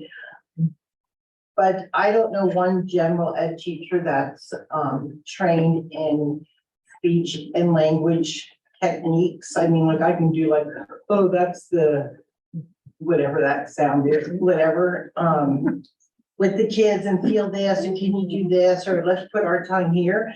But to say you have to remediate that in the classroom before you can give them those services is very scary to me, because I know if that's not corrected early on, it causes reading and writing problems. And I It's a can, given. if I may, we do have a system in which our speech language pathologists work with our school teams. And if they see, like, if the teacher's like, I want you to come in and hear and observe, they will come in, observe, and they will evaluate. It's almost like their own internal referral. If the student, we should move forward with presenting. So is that a new practice? It has been, I think, for the past 5 years that I know of for sure, because I reviewed that practice with our speech language pathologists, and they do provide that support. So if there is a need in terms of it, it's part of, it's what we Okay, 'cause have. I Yeah. never received that. Okay. And then the other thing is, a lot of times our principals use our speech teacher, and I'm thinking of one in particular, for everything but speech. So they get their speech lessons from aides, which is not acceptable. A credentialed speech teacher should be in there getting the speech lesson. No more of this, oh, I need them to walk the kid around the playground. They're a speech teacher. Correct. And if I can speak to that, our goal is to always have our speech language pathologists be the ones to provide the services. At any point, if we were to have the speech language pathologist assistants that are certified by the state, they actually are specifically assigned, and they are monitored and tied. Their credential and their certification is tied to that speech language pathologist. And so we know that it's not just our speech language pathologist assistant providing the services. Our goal is our speech language pathologist. And I share this with our speech language pathologist. Our goal is not to have assistants. We love the support they provide us when we need it, but our goal is to have the certificated team member being the one to So you provide the work on that? services. Of course, yeah. And then, okay, so, you're talking about these things. A lot of them start with behaviors, which is why, oh, they came in and they can't do this, but we almost set that up because, for instance, our younger kids, we assess. And guess what? All those assessments are individual. So guess what the rest of the class is doing? Before kids even know how to behave in school, while I'm pulling each of my kids individually to see what they know, what they don't know to start the year, they're going nuts. And there's gonna be people hurt, and so-and-so is gonna be yelled at, and they have behaviors. We just set it up for the, I'm looking at you, because I guess it's more in your wheelhouse. We set them up for failure. So they're my thoughts. Thank you. Thank you. Oh, IAs, one more. I understand that they're hard to find, but we're losing a lot of our people to other districts. We need to be better than the other districts, so the IAs come here and. Okay, that's all I have to say. Thank you. Speaking of IAs, our IAs, are they working 6 hours or 5 hours a day? What is our special ed IAs?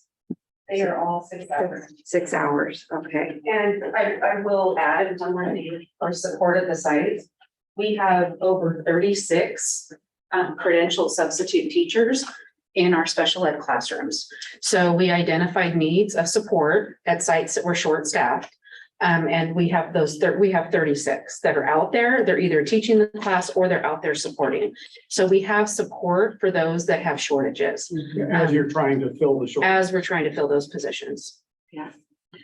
I'm going to speak to that because what I'm hearing from our very unhappy IAs is, Rosemary, I've been doing this. I get beat up. I go home bleeding. I catch mono from my students, and I make this much, next to nothing. And then we bring in a credentialed sub, and they make, but we're doing all the work. But they're subbing as a credentialed, they're subbing as an IA, but they're a credentialed thing. So that, I'm just telling you. Yeah, and we're not calling it a sub for an IA. They're there to add additional support. So the teacher can interact with kids, because the idea is the teacher really needs to get to know the kids. I'm talking about when the, okay. Yeah, I know what you're saying. I'm talking because Yeah. sometimes when the teachers aren't there, guess who takes over the class, not the sub, the IA. Well, we can make sure that that's why we have We this. need to let that message out because what we're doing is we're taking up a beat up group of people and we're just pounding them in the ground, pounding them in the ground. They don't feel like they're, you know, I don't have to tell you, you hear it all too. So, yeah, so since you said that, I wanted to add what you said. Dr. Doyle, is there a way to look at changing through the personnel commission, like the job description and the pay for special ed IAs? Yes. Thank you. Yes, we can bring you back. Can you bring us back a report on that? on choices that you have. Thank Can I you. at least? There's a address process, all of clearly. There's a process we have to follow. So there has to be classification studies in order to change job descriptions. And then we bargain with CSEA on those job descriptions. And then you have to do a compensation study with other like districts with like positions. Okay. Where you get into, where it becomes really complex is that as you have your salary schedule and every position based on the requirements for that position and the duties that they do, they are placed on the salary schedule, placed on a range by the personnel commission. And then you as the board identify what they are paid. The issue is all positions must be relational to each other. You raise one, you raise. So if you raise an instructional assistant, you must raise everybody above. Yeah, but remember, we are adding a different classification to add a higher level. So our instructional assistants can become certified as an RBT, which they can make more money. And so that will be some of our IBI positions right now will actually become registered behavior technicians. The only other district in the county is Coronado that has that position. And where we're contracting out right now for instructional assistants, they are all RBTs. How many? About 40. About 40. They exist out there. And so we're creating the classification. We're working with CSEA right now to create that classification, but there's a process. We have to go through the PC. And so, but the idea is it's the third level. So they start as an LH, they go to become an IBI or an SH, and they can now have an opportunity to become an RBT. And then we have certificated staff that has to have a BCBA, right? BCBA credential that oversee those. And then we're looking at how we can work with the certificate staff to oversee the RBTs. So we're looking at a long-term fix to really give them a pathway to make it a career and to make more money. Because we know that there's a market out there and there are people out there for RBTs, but we do not have that classification right now. Thank you for that information. So Gloria, just let them know what a BCBA is. Well, if I can, we actually have Stephanie Rubb. Stephanie Rubb actually is a board behavior analyst and she has the certification and she could actually speak to it because I'm very proud of the work that she does and she's able to provide guidance. But second there. Part of the certification. So she could talk to you about the oversight, the hours, and why this is needed to oversee our RBTs if we're able to move forward with it. Go ahead, Stephanie. And Stephanie's our coordinator of special education. Good evening, everyone. Good evening. Didn't expect to be up here, but here I am. A BCBA is a board certified behavior analyst. The expectation is a post-master's degree. You need to have 40 hours of coursework and 1,500 hours of behavior experience. Now it's 2,000 hours. So you need to be supervised by a BCBA. It's very rigorous. Take a big test. But we do encourage many of our IAs to become BCBAs. Do we give them money and to do that? There is a stipend for, Hello. There, Yes. well, yes. with the BCBAs, are you talking about certificated staff? I'm talking about both, because if you're a certificated person and you have to oversee everything, there you go. That would be And step number 2. If you're classified and you're the IA, I'm sorry, they should be up there anyway. There are a lot of next steps we can take once we have actually established a classification for that, because the BCBAs will not have to do this work if we do not have RBTs. So once we get the RBTs, then we can identify how many certificated staff we need to oversee and what, what they will. This is another year, 2 years. Our now? goal is by the end, Right now. our goal, we're working on this right now, but I am working with, Because if we're getting issues because we don't give one-on-ones to the children, that it's in their thing, we know that from earlier, that we can't continue down this. I know. And that's why we're looking at long-term fixes while we're filling those, but also looking at career pathways that anyone can come in and actually have a career in the school district and make decent money. Yeah. And of course, I would want to encourage, Stephanie to help us with that, but she does have a full-time job as an coordinator.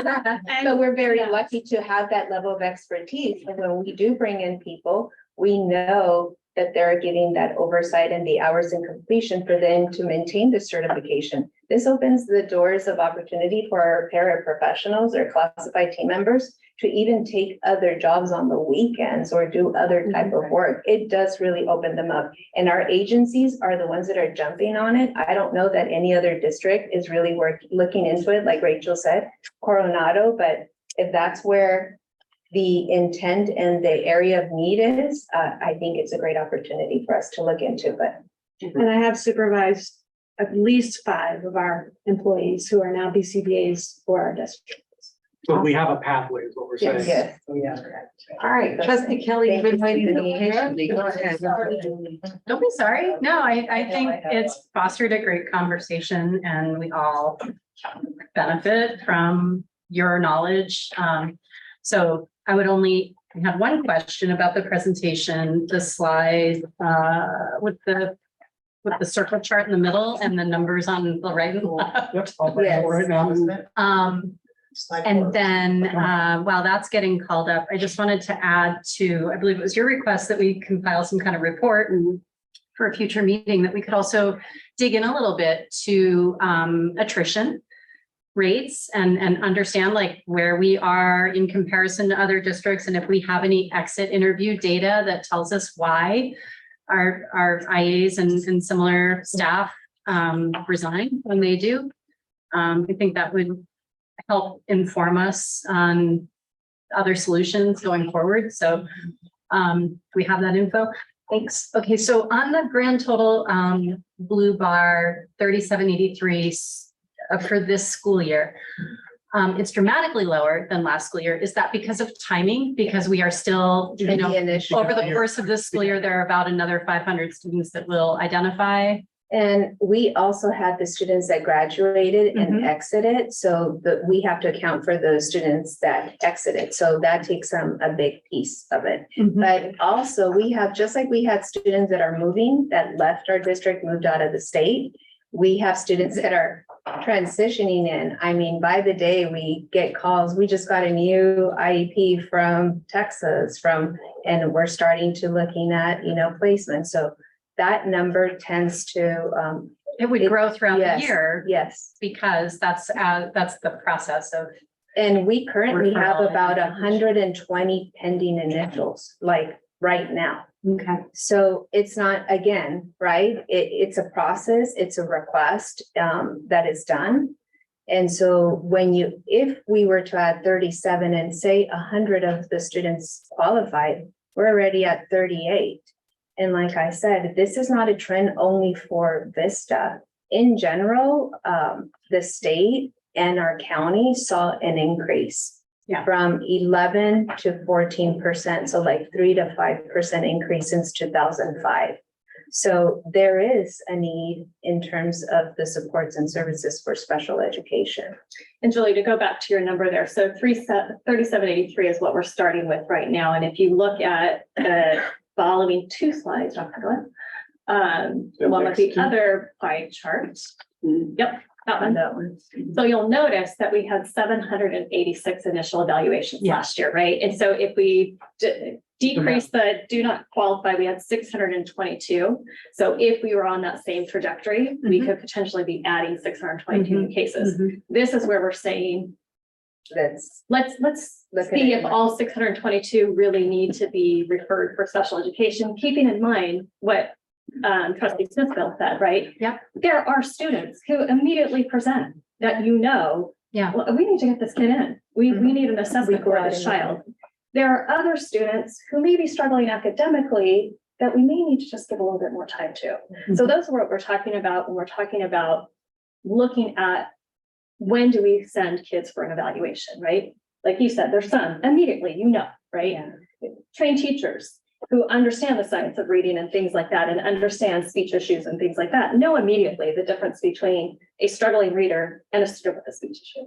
So we do need to take the expertise of our teachers as well as they're creating referrals, but we also need to work with our teams to say, is it really a referral or could we do some extra interventions and see how a couple more interventions, or have we actually provided that intensive level of support where they're getting hour a day intensive one-on-one support to remediate the skill that they might be lacking. And if they're getting that one-on-one support and the remediation still isn't happening, that's when you say, okay, yes, let's move forward with an assessment. But these are some of the numbers, 622 qualifications just last year.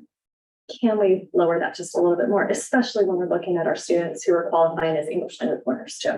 Have we had enough history with our cohort 1 community schools that we can assess if the referral rate is as high? I don't think that at this point in time, no, Okay, not yet. Right. but you see where I'm going with Yes, it, right? That absolutely. like with the added wraparound supports of a Yep. community school, we Yep. would. Yep. Oh, And that is Right. that is a data piece we're tracking as part of our community school. budget. okay. Look forward to hearing Yeah. those results. Yeah. I think what I would say, just to tie it all up in a bow, is the district has 2 challenges in front of it. And trustee Smithfield, and there's many people on this board too, who have early childhood education experience as educators, right? One that's currently practicing.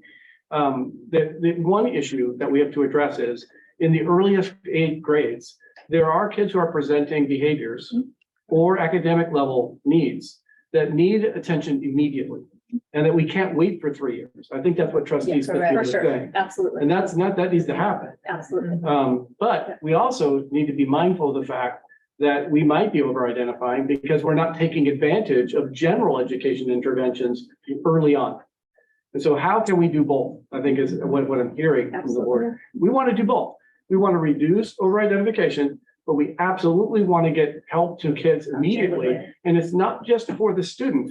It's also for the other students in the classroom and for the teachers in the classroom, because we love our teachers too. And sometimes they need help. So I think what we're saying, we're asking for a lot. We're asking for both. I think that's the point. Oh, that's what, thank you. The general ed teacher, you would have to say, you would have to make sure that they would know what those supports would look like Yes. in the class. And that's what we're working on with our principals. Is what does that look like? Keep our fingers crossed. And last, but certainly not least, trustee Morocco. Yes. Yeah, I have a few questions. Okay, so slide 4 again. Okay, I can bring it up. Okay, you don't have to, I've got it first, No problem. but, so, the NPS, I'm assuming that's charter schools, That's No. sorry. You're the expert, say it. Sorry, it's non-public schools. non-public I schools, so probably should have put it up. what is? Those are schools that are specific. That means that we've tried all these specialized programs that we have in our district. And there are certain students that they have behavioral, sensory needs, social emotional needs that we're not able to provide. They need a even more smaller, more intensive systems of support in their specific schools that are identified through the county of being non-public schools that are certified. Okay. So their ratios are very different and their levels of support are different. So sometimes some of our students need to be placed there for a year, and we've had success rates. We've had some that they need that support. They are there for a year and we bring them back to. And that's funding that comes from us. Yes, correct, because they're still our students. And then the private schools, is that funding that comes from us, or do we get reimbursed, or It how does comes, this work? it does come from us. We get a percentage that is given back to us through special education. But what has happened is prior to COVID, we do have those numbers. We had maybe 20 students that required an IEP or an assessment at the private school. So Ed code, and we are required that the district depending on our area, if we have a private school that is situated within our boundaries, and the private school says we have a student that we're referring for special education, or the parent is requesting, it is the obligation of the district of residence to provide the assessment. And so we, being the largest district here, we touch a lot of different private schools. So we are responsible for providing those assessments and offering faith. And so what we're doing now, we've had 20 students before COVID. Right now we have 50 students that are in the private schools that have had assessments. So we count them because we use our staff to assess, which was why we added the increase of speech language pathologists, psychologists, and so forth, because we need our team members to go out to the private schools and assess. But we don't get reimbursed. We get reimbursed a little bit. We get a partial. The state, or does the private school reimburse us? Oh, not the private schools, the state. And I don't have this specific amount, but we get a percentage amount of it. But all of the SELPAs and all of the districts are kind of right now discussing that it's taking us much more funding because of the increase, especially during COVID, because of the mask mandates. A lot of parents chose to take their kids to private school and then requested assessments there. And so then again, we are working, actually Stephanie Rupp is helping to work and leading that work with working with our private schools.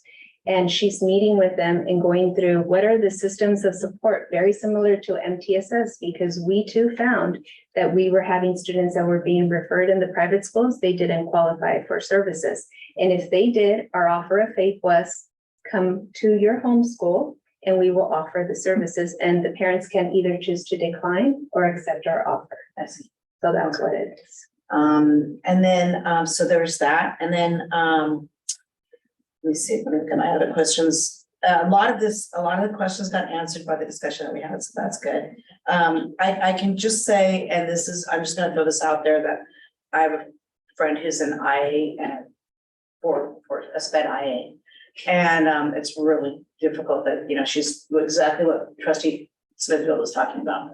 And one of the things that she suggested, I'm just gonna throw it out there because it's not a place we can't discuss it here, but throw it out there that she suggested that if she was able to get full-time benefits for 6 hours work, that would be very attractive to her, so I'm just gonna throw that out there.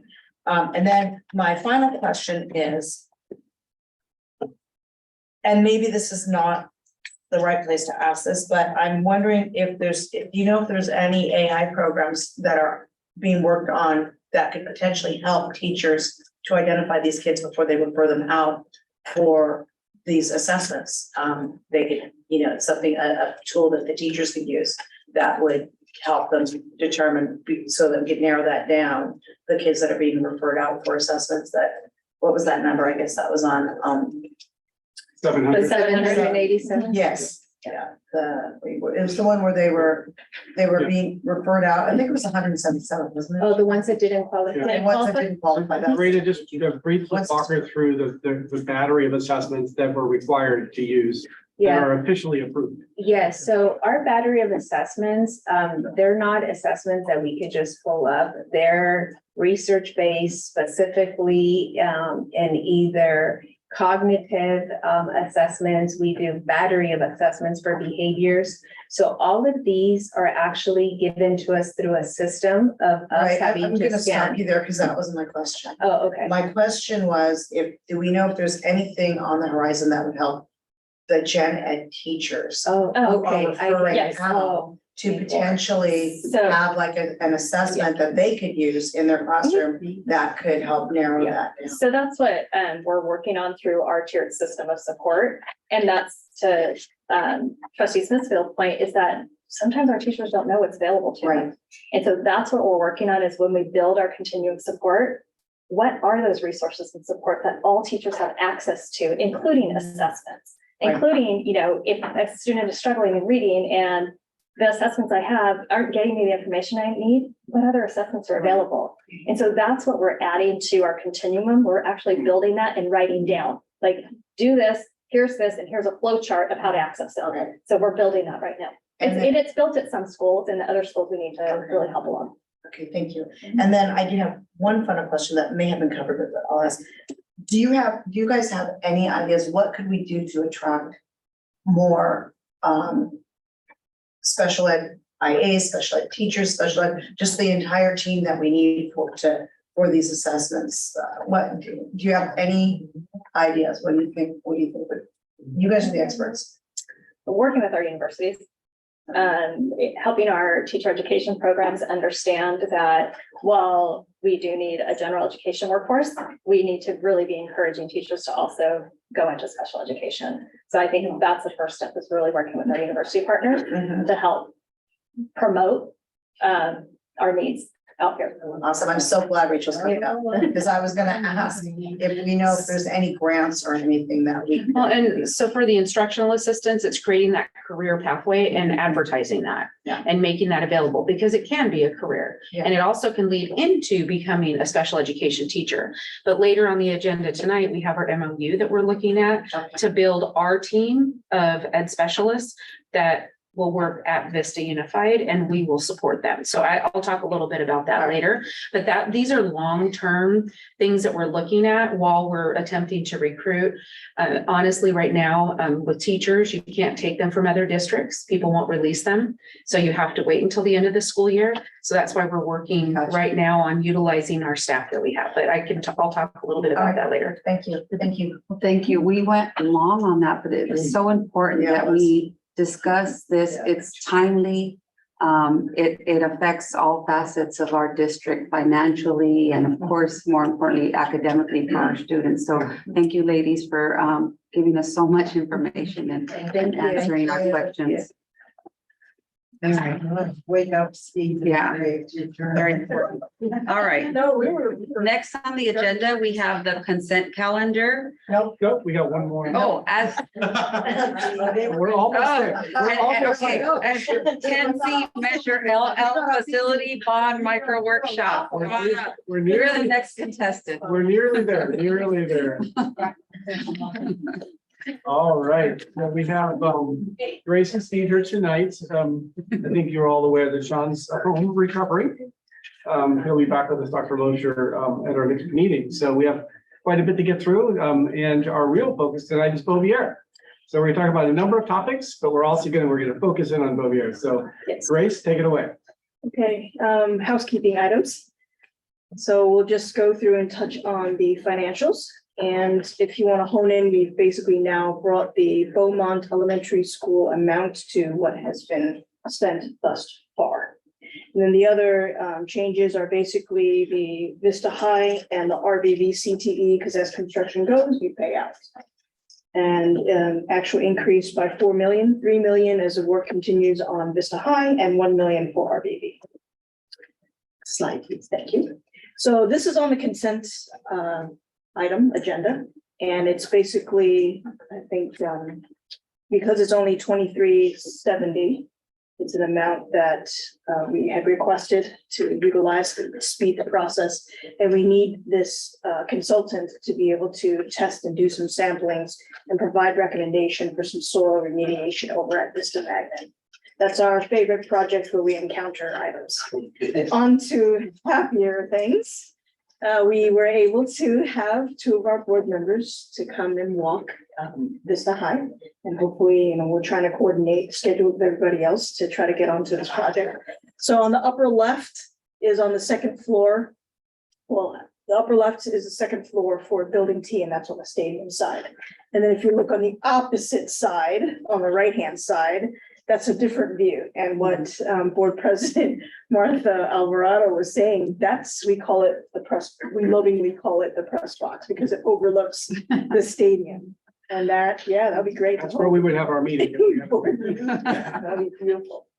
And then so where Board President Martha Alvarado is standing on the lower left, that's basically the corner right opposite from where the gym and locker gym area is. So that way you could see that's the fire lane heading towards the sports complex. And then Trustee Smithfield is doing the beautiful presentation of, yes, the restroom. So, It's quite the show up. yes. Yeah. I was looking at the tile. And then building S, which is, this is the fire lane that's between the D, E, and F existing campus buildings on the right. And then the new building, and the pop out that you see in stucco is the flexible large classrooms that individually can become classrooms.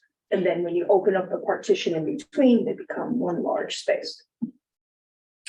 And then we also had the beautiful opportunity to have the leadership team tour the CTE complex. So the upper left is the large construction lab. And then on the upper right is the welding lab. And then if you take a look at the covered exterior on the lower left, you see how many people were there. And how many people was it, like 30, 35? Every principal. Okay, so Every 40 principal, 28 plus some 20, other yeah. district leaders. so imagine having another class out there in the covered area. And then on the right-hand side, that actually is in another covered area adjacent to the welding lab. So you have so many opportunities to have spaces for kids, students to learn. Okay, now on to Beauvier, and I will let you have that. We have some items that we need feedback on, so. Yeah, so Steve, before you start, I just want to thank trustee Smithfield. She has been a trooper. She has attended all of the meetings, and many of these meetings, especially the Beauvier meetings, have been very long.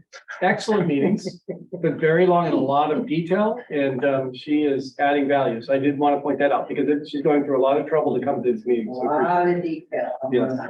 Thank you, Steve. I just wanted to recognize trustee Smithfield. Excellent, thank you.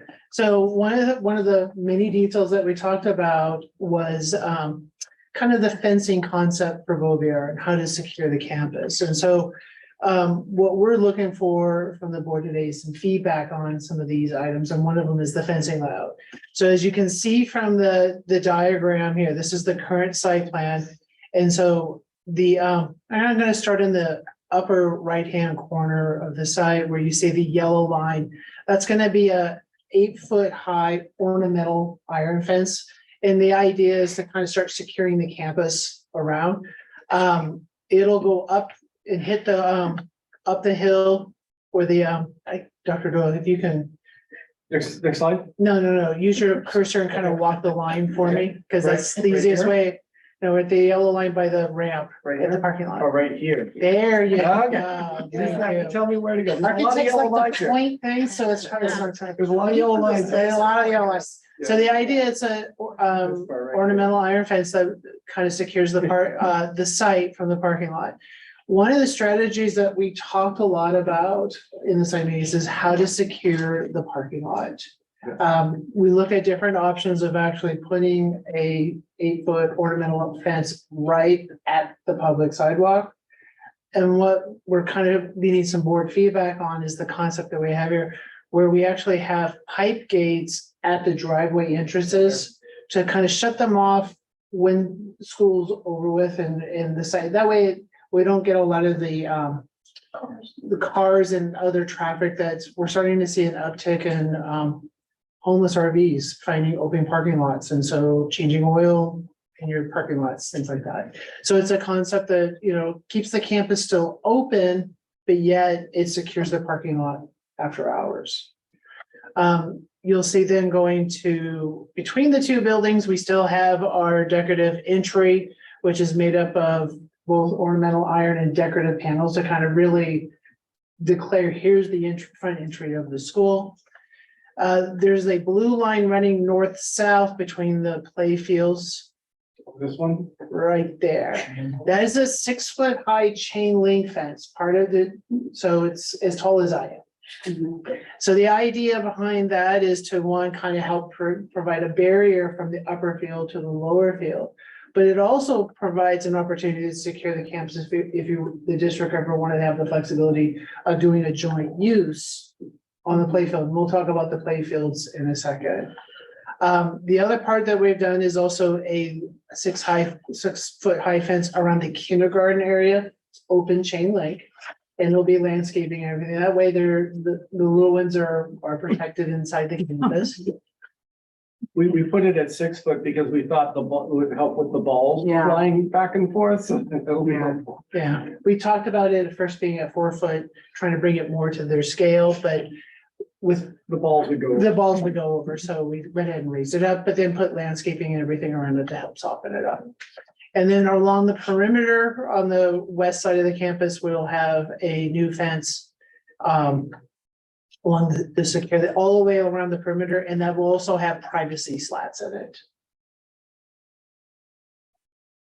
So the feedback we're looking for is, is this, This one right here. yeah, I have a question about the ornamental. Okay, so the yellow one is it says on the thing, it says galvanized ornamental steel. That looks like there's powder coat on it.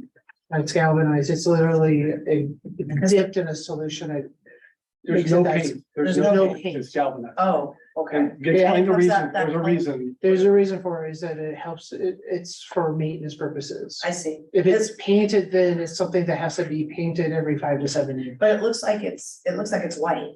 This is an exemplar. Yeah, it's an example. That's why I was- Galvanized finishes are generally silver in the Yeah, it's like a silver-ish. chain link fence. And they do get whitish in as they oxidize over time. No, yeah, it's like the chain link. It's like what the chain link fences are made out of, right? Exactly. Yeah. So, okay, so it's gonna look kind of like the fence in the picture, but be the color of the chain Yeah. links. The best example that exists in our district is Foothill Oak. Great, So it'll be a lot like that. yeah. The fence that's in front of Foothill Oak. What we wanted to get feedback from the board on as we were doing these planning meetings, most importantly, is the placement of this particular fence right here. Is the board comfortable with this decision of putting the placement here as opposed to putting this yellow fence right here at the beginning? What is gonna be at the beginning there then? I'm unclear.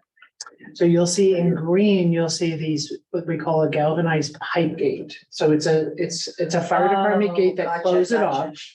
And so when school starts, it gets opened. And then at night, when the custodial staff will actually lock it up. And But then there won't be any sort of fence No, there around wouldn't. that. part. there would be There would all be some- open. There would be some like shrubbery Oh, yeah, there's landscaping. landscaping, but not a fence, correct? Okay. Trustee Smithfield, let's get some consensus. Are you okay with that fence going around the parking lot? That's what we're finding out first, right? The parking Yeah. lot, the yellow line. Yes, like it right where it is. okay. Trustee Kelly, Yes, I agree. trustee Morocco, Yep.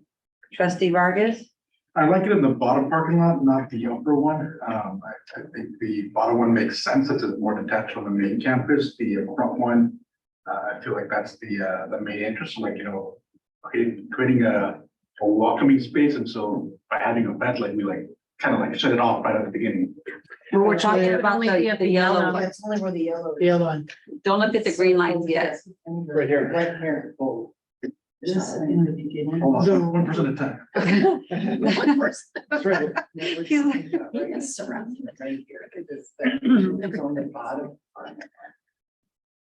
It's weird. Like this, it's on the front. So you get the. Kind of related to that. Because we don't have the student board members. That gate will look like before you walk on. So they decided, we had to decide, Matt, we had Yes. to decide Right here. first to put the. Either here or here, In the top parking Here? lot, or here. no, the other parking Oh, lot. up here? Yeah. That one, we talked about, do we want the gate to be right at the edge, or do we want it to be after the parking lot? So we thought about the other schools in the district, and we liked it after the parking lot. The gate, so Yeah. it'd be like a big grandiose entrance walking into Bovier. Is that what you were meaning, or did I just go way off? No, so I tend to think of Maryland versus Madison. Madison has that gate, so you can't even Yeah, yeah. The way Maryland, we, you just drive yes. through and I'm like. yes, the way we designed it, this design is Maryland. It's not Madison. There's no fence up here in this upper parking lot. There is no fence here. The only fence is the gate right here. So it's a welcoming. We did that on purpose because it's more welcoming to our community. And we actually made the decision here. That's why we're checking it with all of you. When I say Rosemary and I weighed in, and we thought that we would not put a fence right here in the bottom parking lot because we felt like that would be fenced off and not welcoming either. That's why we decided to drop the fence back. And so what we're trying to get from the board here is, are you okay with that? A more welcoming feel where the fence is pulled back? All right, so yellow fence, it's a go. Yellow line, which would be the galvanized ornamental steel example. Yes. Not really white, but looking Yep. kind of silver. Right. All right, next thing we have to get consensus on is the galvanized pipe gate, is that something that besides it helping maybe cars from camping overnight, is it something that the fire department likes or doesn't like, or tell? The fire talk to me department about actually that. has, we have to actually, what they do call is put a Knox box where they have their own key Mhm. to unlock the gate, or they just blast it open. Okay, got it. So, and actually, Dr. Doyle, if you can take the point on where the upper parking lot is. The fire department actually comes through, yeah, the fire department actually comes through that driveway entry, goes right across that island that you see in a kind of a trapezoid position, Mhm. and then is able to pull right in front of the school very quickly. Got it. And we've Got it. actually reviewed that with the local fire department and he signed off on it. So people make mistakes and like how expensive are these to replace when they get damaged? And how frequently do cars try to drive in even though the gate's up? I don't remember seeing that. We have a number of schools that do that, that have that bar across. I don't remember that happening in our. Yeah, I do that, this is a design that we did for the Chula Vista Elementary School Districts on all their sites, and I don't think I've ever heard of someone hitting it. Okay, I think if I can offer what my understanding about these is that there's like a chain with a lock on it that holds them together. And that's a lot weaker than the actual fence. So if somebody drives through, that gives first. So I think that's probably It why. pops, yeah. Yeah, I think that's probably why they don't necessarily get, yeah. We It's don't, more I of don't a remember. any visual instance. deterrent than it is a Good. Yeah, physical yeah, I- deterrent. No, I think it's a physical deterrent too, because they're gonna ding their cars. Yeah, But I think it's just not, I think the chain gives what the fence does. So. Okay. it's kind And of a because it really is smart smaller, design. lower gate, Yeah. it is easier to replace. Great. so the next item for consensus or feedback that you would like is, I think we're good on the rest. Just let me outline it so it doesn't take us too long. okay, The red here, you can all see the red here. Yep. The blue perimeter, which will have the privacy slots. mhm, And then that blue here that separates the main campus from a possible in the future, if the board chooses, to do facility use. So are you comfortable with the rest of this, the fencing packages that we're I'm recommending? sorry, what was the last part about the facility use? It's right here. This one right here in the middle of the campus. We're putting a 6-foot fence up. Okay, yeah. In the event that the board at some point in the future chooses for the lower lot, and we'll talk about the lower lot in another slide. We're talking about fencing right now, to be used outside of school hours. I see. And so what we're asking now is, are you comfortable with the rest of our recommendations for fencing? Can I clarify that the blue lines Yes. will be galvanized chain link with privacy slats throughout? On the perimeter. On the perimeter, only between the two fields, it'll be just an open chain. link Okay, like they yeah. did. And is it 6 foot or 8 foot? Six foot. Well, 8 foot along the perimeter, 6 foot in. Okay, perfect. all right. So consensus, and then we'll move on to the next slide for the way it is presented here. Yep. Yeah, I Okay, figured you did. Next slide, number All right, 7. But now we'll talk about fields. Upper playfields and softball field. Yeah, this was actually one of our more exciting parts of the campus on the site. This is where the student liaisons actually student ambassadors actually gave a lot of design input. And so we captured all of their different program needs. They taught me a new game that I didn't even know existed. So we actually incorporated a game called BBK. And so you'll actually see that line, but next to the basketball hoop. But what we have here is a synthetic play field and rubberized infield. The idea is to have this fully accessible across both the hardscape and the playfield. You'll see that it's less than 1/4 of an inch difference between, so you have just a clean transition. We'll have outdoor shade structure which we'll talk about a little bit later, as well as the ball walls. And then we've also selected now the outdoor play equipment, including the infamous monkey bars. That was a really important point of feedback from our ambassadors. Oh, that's great. There's Yes, yes.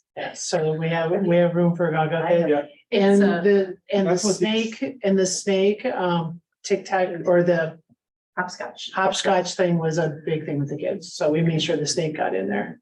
That's great. That's cool. Staff had input on this as well, because there were token staff teachers that were selected to help be a part of this. And that's where the basketball thing came from, the BBK. BBK, yeah. Nothing like having a 6-year-old explain that to you. I was like, wow, that actually sounds like a lot of fun. Yeah. The next one is the lower playfield. This one was really important. Oh, Yeah, Yeah, we can go back. I have a question about Yeah. this. Why synthetic versus grass? And I only bring it up because I don't know if what it's made out of, the plastic, if it has any kind of carcinogens or fumes when it's hot, or I don't know. Talk to me about that. It does get hot, that's the and thing. we actually design cooling systems for them, so they will have sprinklers around the perimeter that actually water them down if they do get too hot. Oh, okay. So that's part of it. But don't those get, when it heats up, those get humid, they create like a, Grass gets humid too. well, but I thought that the synthetic turf, especially when it heats up for like not for like an hour after it gets colder. I know It's that like on football fields and things like that, in the summertime, they do tend to be a little hotter. But that's why you put the cooling systems in. Mhm. In the long run, you use a synthetic field to lower your water consumption. Right. It's a huge environmental savings. Maintenance. In that, as well as maintenance, because now you're not having to mow the lawn. How do the kids tend to like it? We are actually seeing this more and more we're actually replacing the fields with artificial turf and synthetic surfaces. A lot of major parks are actually they just converted one at my house, next to my house. All the play fields, including the baseball and softball field, were turned into synthetic. I get that, but do the kids like it? Well, I can speak to our playground. I don't think we have any playground area for our kids in this district where the grass is alive. That dies off within the first month. I mean, we got a beautiful grass at Grapevine, and within a month it was dead. Yeah. And there is no grass there anymore. It's just dirt. They would prefer this than the dirt.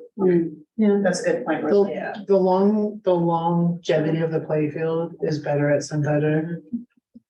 And the biggest thing is access for students with special needs. Okay. Oh, yeah. That's what inclusive meant, Yeah. is the surfaces are flush, you can roll wheelchairs right Wheelchairs over. can roll over synthetic turf. No, easily. Yeah. Easier than grass, because gophers makes the grass Yes. bumpy. So I think I'm hearing we're gonna be kinder to the environment. We're gonna save money on landscaping and maintenance over time. My daughter played on turf when she was a field hockey player here in Vista, and those little rubber balls get in everything, shoes, cleats, socks.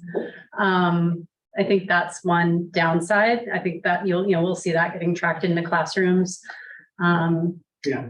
But otherwise. And does that have to be refilled on a regular basis then?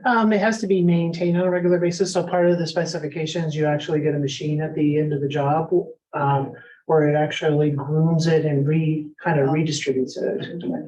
It's like a little mini vacuum type thing. Yeah. Right, but then does it have to, do you have to replace those little rubber balls at some point? They do refreshes we have synthetic fields right now. Right, in our right, high school, right. So they do refreshes every year, but it's not a big deal. It's less than having to fertilize the lawn Yeah. 3 times. Mow it and water it. and Yeah. Right. It's dead anyway. All right, so do we need any feedback on this? Are you guys? I think we're good for now, unless there's something people feel is wrong here on this slide. One more question on the galvanized finished PC structure. Yeah. Is there any way to put solar panels on that, or is that, I know? Well, there is a solar panel on this project, so. Yeah, the parking lot, on the lower level is also, it has solar on it, and it's actually been sized to supply covered 90% of the electrical use of the campus. Because I'm thinking, if, I don't know how tall that is, but judging from that, if we get the solar panels on top of that, that might be able to lights around the fields. No? So, If it's not, that's. well, the field lights that's a different approach. We weren't gonna do field lights like a traditional sports field. There is a light out there for safety reasons. Right. And that's already tied into the electrical system anyway, which the solar at the lower level covers. My only hesitation about putting a solar on a shade structure out there, the balls will whack them. Oh, okay. Yep, that's a good point. It's a play area. It's a play area That's why you and get paid the big bucks. Well, it's also high energy and you don't Yeah. want kids running around and grabbing poles that might. yeah, there's inverters and there's keeping it as a simple shade structure, because there's a power pedestal, there's things out there, so it can be used in very Yeah, different good, ways. good points. Anything else on this? Yes. Yeah. Talk to me about shade structure in this during the hot spaces and outdoor learning environments. Right now, we see one shade structure, so We're gonna have a slide for that. perfect. But well, you can explain the field part because there. Yeah, so we did provide, both the kindergarten and elementary all have a, covered shade area. In those areas there, the lower field also, if you go ahead and go to the next slide, you'll see the lower field also has a shade structure as well. Right here. and over Right here, there. And over here. Yes, and there's one over off the restroom building off the side. Actually, there's an extended canopy off the building as well. While we're here, I'm gonna go ahead and talk about we worked really hard with everybody on the track on this. This is actually 1/6 of a mile exactly. So you can actually fulfill the presidential fitness requirements. This is also a U12 AYSO U12 main field with 4 U8 fields all on one side. So it's multi-use. Perfect. And then going back to the previous slide, follow-up question like this is usually where they have their assembly, like I see the basketball court, that's still doable, correct? To do the outside events. Yeah, and you'll see that kind of baseball line that cuts through it. That's also the BBK line for the Perfect. What kids. about the impact with balls flying around to the neighbors on like Beacon and the other back? I know it's on the hillside, so probably not a bit. On the west side, that would have to be a really, really good kid to kick a ball that high, but. Really good.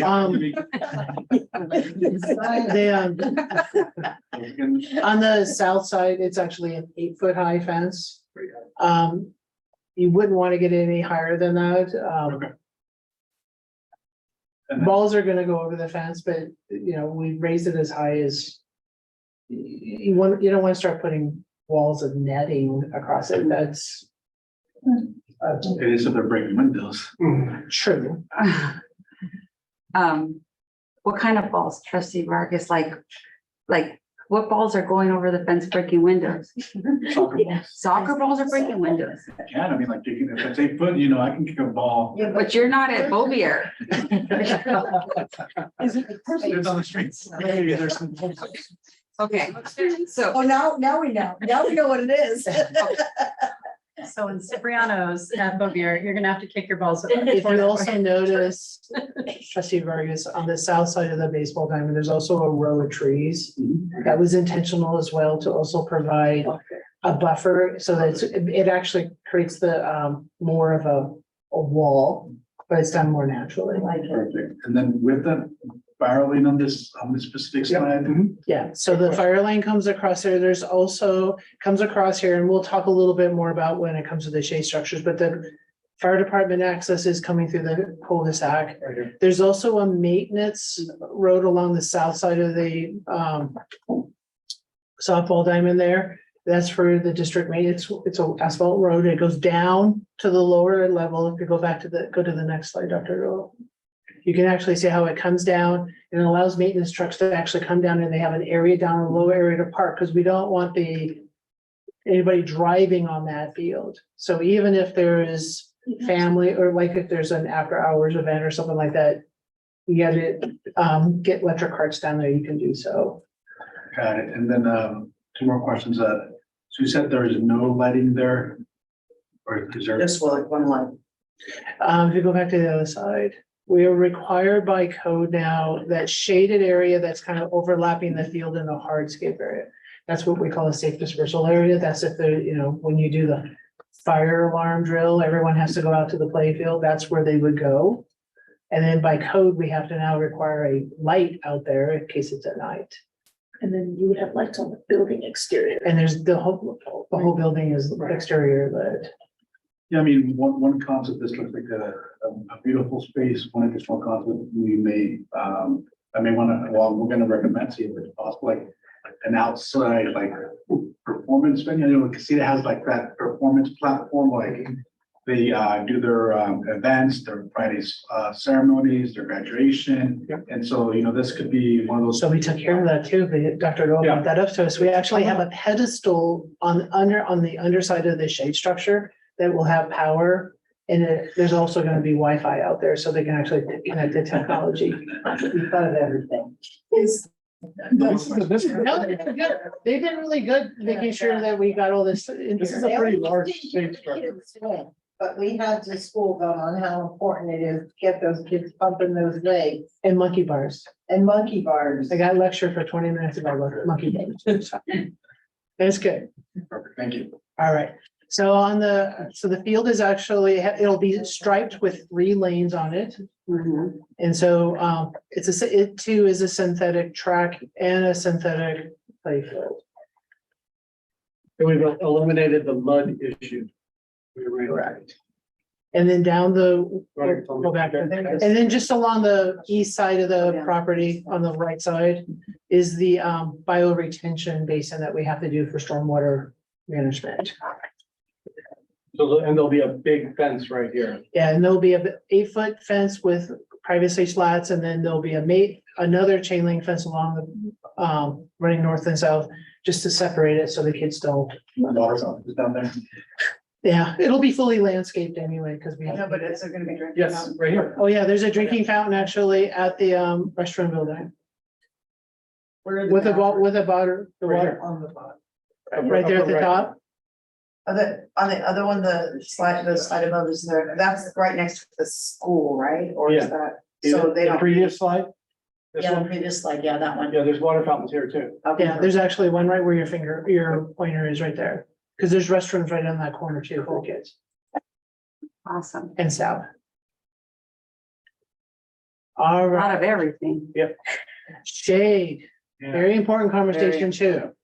So one of the things that we found when we did our final sign off with the Vista Fire Department is that when we talked about earlier, trying to put shade between the STEAM and library building and the main classroom building, we thought the fire department needed access for that, but they changed their mind. They actually didn't need it. They felt that, and they didn't need the fire hydrant inside the courtyard as well, so we took that out.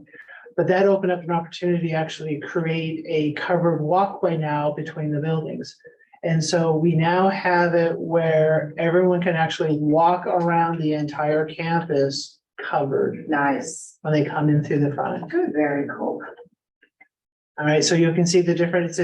It's partially, so like the lower, we'll start with the walkway. I'll start at the restroom building down the lower field. You can see that extended canopy through that image there right in the middle. You'll see the pre-engineered PC shade structure.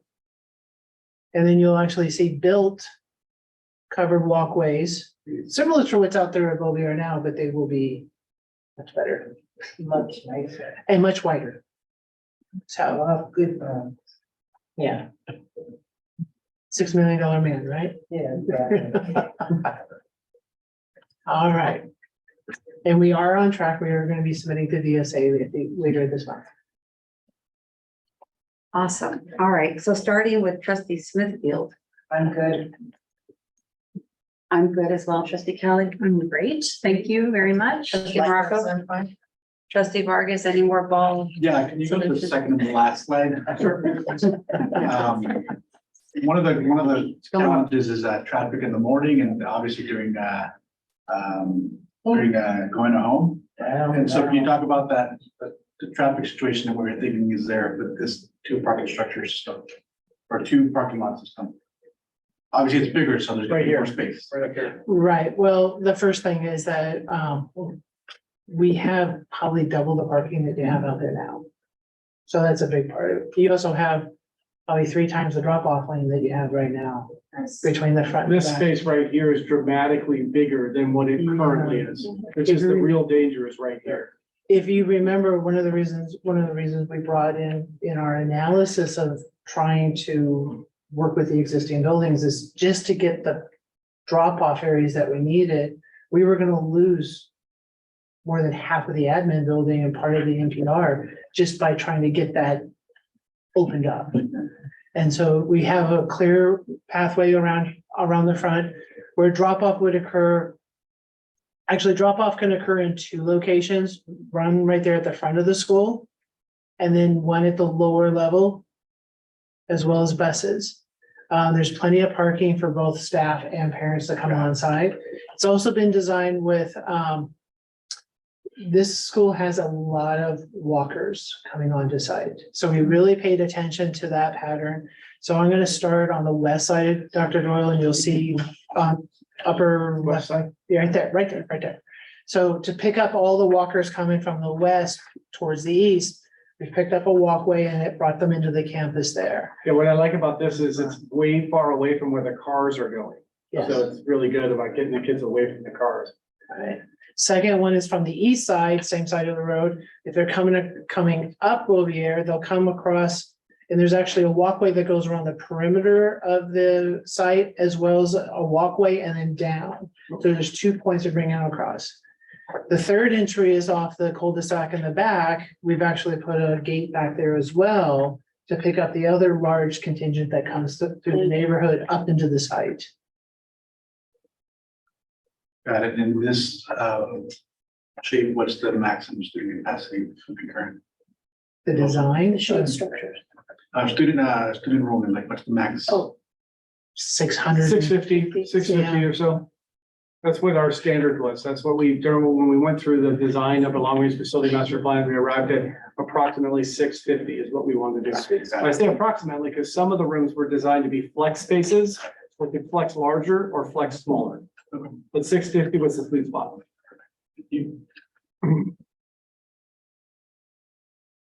All right, I think we are good to go. Thank you so much for all the information and all the good things you thought of.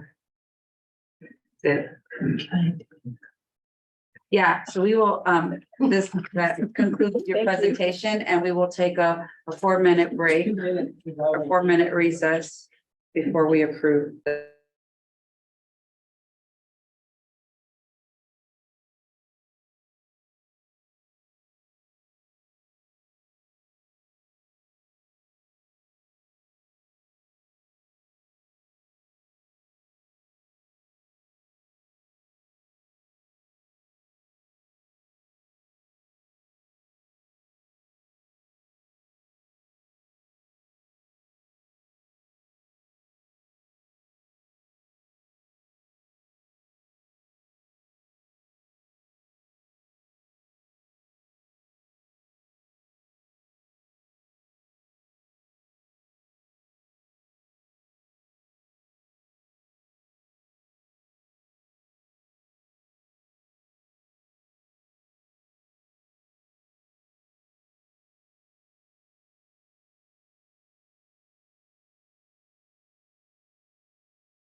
Going to return from our recess. The next item on the agenda is the item 11, the consent calendar. Agenda items 11 through 16. All matters listed on the consent calendar are considered by the board to be routine and will be enacted by the board in one motion in the form listed below. There will be no discussion on these items prior to the time the board votes on the motion unless the board, the staff, or the public request specific items to be discussed and or removed from the consent calendar. The superintendent and staff recommend approval of all consent items. I make a motion to approve the consent calendar. So moved. Trustee, okay, so it was moved by trustee Kelly and seconded by trustee Smithfield to approve the consent calendar. No, I was debating, but I was told something, but I'm fine. All in favor of approving the consent calendar, say aye. Aye. Any opposed? All right, the motion carries 5-0. Next on the agenda is 17A. Approve the MOU between the Vista Unified School District and the Vista Teachers Association regarding special education internship opportunities. All right, so this MOU was mentioned a little earlier, and this is in response to our urgent need for education specialists. And it offers an opportunity to become, first of all, intern eligible, complete their intern credential program, be reimbursed for up to $20,000, and then also working for the district for an additional 2 years. So they will have an employee agreement, which I've worked with VTA on, and there'll be a total of 5 years that they will work for the district in order to receive the $20,000 reimbursement. The first year could be a limited term credential while they're preparing to get into an intern program. And then 2 years, at least in an intern program, and then 2 years with the district as a credentialed teacher. So then do they get the $20,000 at the end of the 5 years then? Or when do they? No, they would receive it. They're in the employee agreement. It tells them when they can do that. So once they complete certain portions, it would typically be like at the end of every year. So, and where we came up with the $20,000, we researched different programs and we found some online that we have agreements with, at least for taking in interns. And we found a nice average. Some programs more expensive, some programs are less, but that was kind of the middle of the road program. Any other questions about the MOU? Seeing none. Can I get a motion to approve item 17A? I make a motion that we approve item 17A. Okay. Second. Moved by trustee Kelly, seconded by trustee Vargas. Any further discussion? All in favor of approving 17A, say aye. Aye. Any opposed? The motion carries 5-0. The next item is 17B, approve the MOU between the Vista Unified School District and the Classified School Employees Association, Chapter 389, regarding the increase of hours for specific classified positions. So anytime that you increase hours, you must enter into a memorandum of understanding with the bargaining unit. And with these, we had some of these on the list were actually part of the LCAP. Others were restructuring the CNS to make the jobs longer hour positions like we have done in the past. Ultimately, we will eliminate a few positions that were replaced by this, and we will work with CSEA on those as well. And in that case, we talk about impacts and effects of the elimination, but there typically aren't impacts and effects because we actually increased hours or we changed the position. So these are also actually on the new position under consent item. So this does require approval in order to process those increase in hours. Does anyone have any questions or can I make a motion?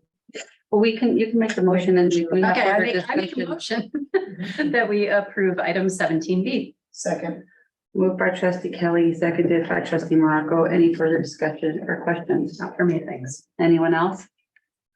All right, all in favor of approving 17B, say aye. Aye. Aye. Aye. Any opposed? The motion carries 5-0. Next, 17C, side letter of agreement between the Vista Unified School District and the Vista Teachers Association, extending initial proposal to October 2023. As, oh, go ahead. You can, I mean, we've done it, yeah. You can go ahead. Okay, I move that we approve the side letter of agreement between BTA and USD. So moved. All second. It was moved by trustee Morocco, seconded by myself to approve it. Any further discussion or questions? All in favor of approving 17C, say aye. Aye. Any opposed? The motion carries 5-0. I make a motion that we reappoint Lori Guba to the Board of Trustees, item 17D. I second. So moved by trustee Kelly, seconded by trustee Morocco. Any further discussion or questions about this reappointment? Seeing none, we'll call the vote. All in favor of approving 17D, say aye. Aye. Any opposed? All right, the motion carries 5-0. Next on the agenda is 17E. Okay, and before you start, we do have Amy Shackelford, our assistant superintendent here. As you all know, she's recovering, so she's joining us remotely. And she has stayed awake long enough to do this. So Amy, just double checking your audio. Is everything working on your end? Yes, can you hear me? Yes. Yes. Perfect. All right. I just give them a friendly reminder of what they're looking at here, 17E. So this is our monthly purchase order report. You'll see here the summary of all of the purchase orders that were processed in the last month and also summarized by fund type. Move to approve. Second. Moved by trustee Vargas, seconded by trustee Kelly. Any further discussion or questions? All right, seeing none, we'll call the vote. All in favor of approving 17E, say aye. Aye. Any opposed? The motion carries. No. Oh, as you were. Abstention. One moment. It was moved, okay, we'll call the vote. All in favor of approving 17E, say aye. Aye. Any opposed? Abstentions? One. Okay, we have the motion carrying 4-0 with one abstention being trustee Morocco. Next on the agenda is 17F.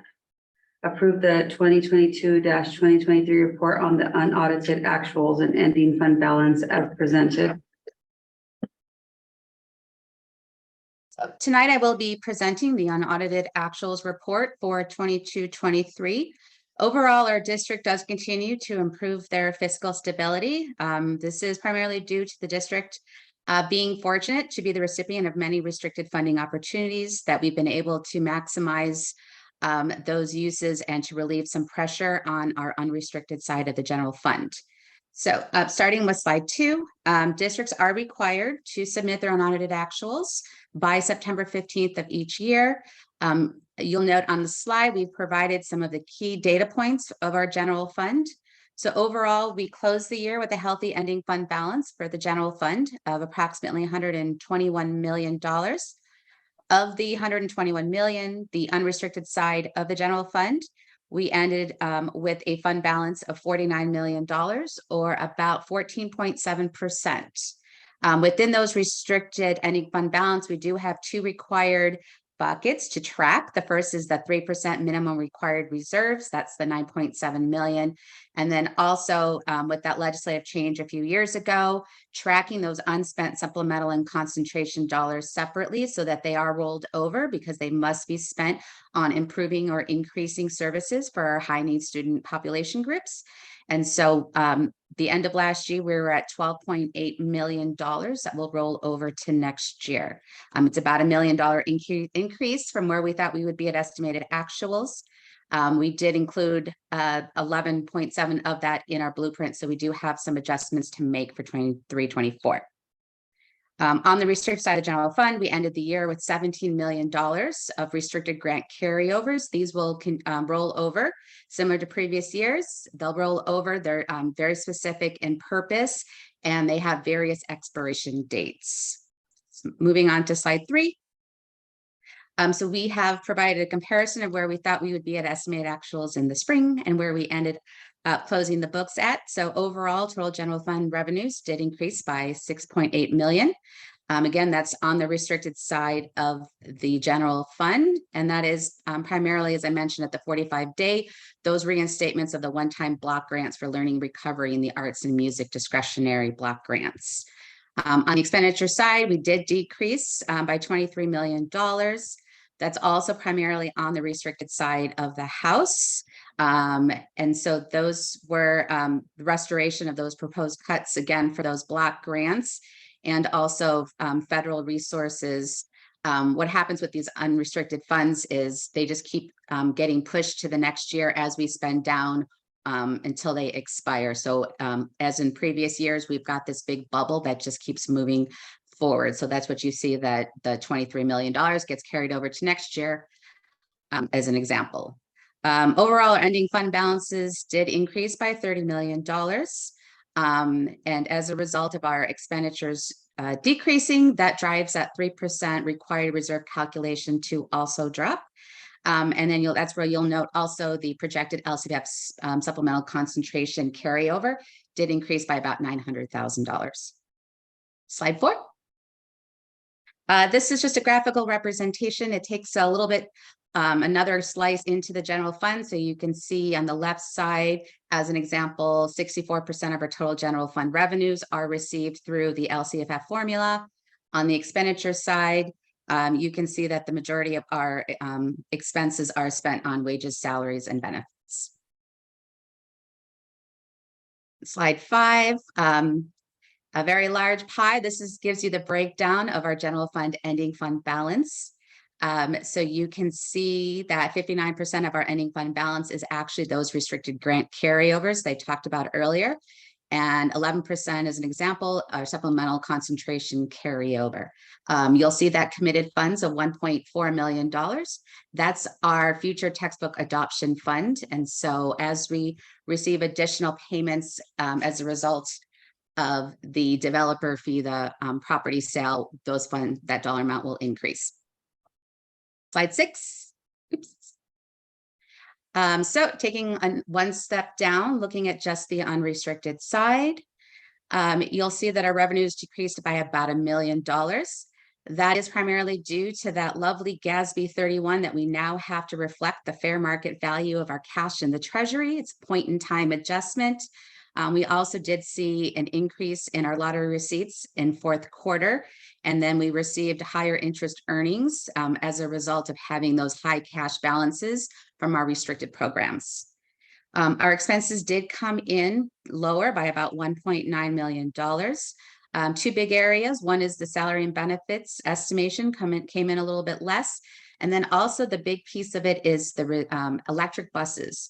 We were supposed to receive by the end of this school year. We still haven't received those buses. So there's about $1.5 million of revenue that will be carried over to next year that will help offset the expenses for those electric buses when we do receive them this fall. And then lastly, again, there's a 3% calculation in the supplemental concentration changes. Slide 7. Clarifying question, Amy. Amy, can you Yes. hear us? Is that feels okay? So Amy, you keep saying like, okay, so that's a carryover, we're gonna carry it over for next year. Do you mean it got carried over to this year? Yes, so we had about $10 million of that supplemental concentration that carried over from the previous year. This balance has grown again this year. Part of it is our strategic plan where we can maximize our restricted resources. And so when those COVID funds, as an example, expire next year, then we'll be able to continue some of those programs using the supplemental concentration carryover dollars. In the legislative statute, the supplemental concentration dollars don't have an expiration, whereas those COVID funds, as an example, do expire. So strategically, we want to maximize the spend of those restricted resources. And also just the challenge of trying to implement all of the programs that we receive restricted and unrestricted dollars. Staff has been focusing on those restricted funded programs because those are the ones that are going to expire first. It just gives us more years to take advantage Yeah, of no, this money. but she did say we can carry it over for next year. Yes. So it was carried over from last week to this. school. Correct. Yeah. It's like that. And so then in the blue, What Amy's we had a trying to do. Amy, I was just gonna say, what Amy's trying to do, because she understands the complexity of all the different funding sources, is maximize the length of time we have access to this funding.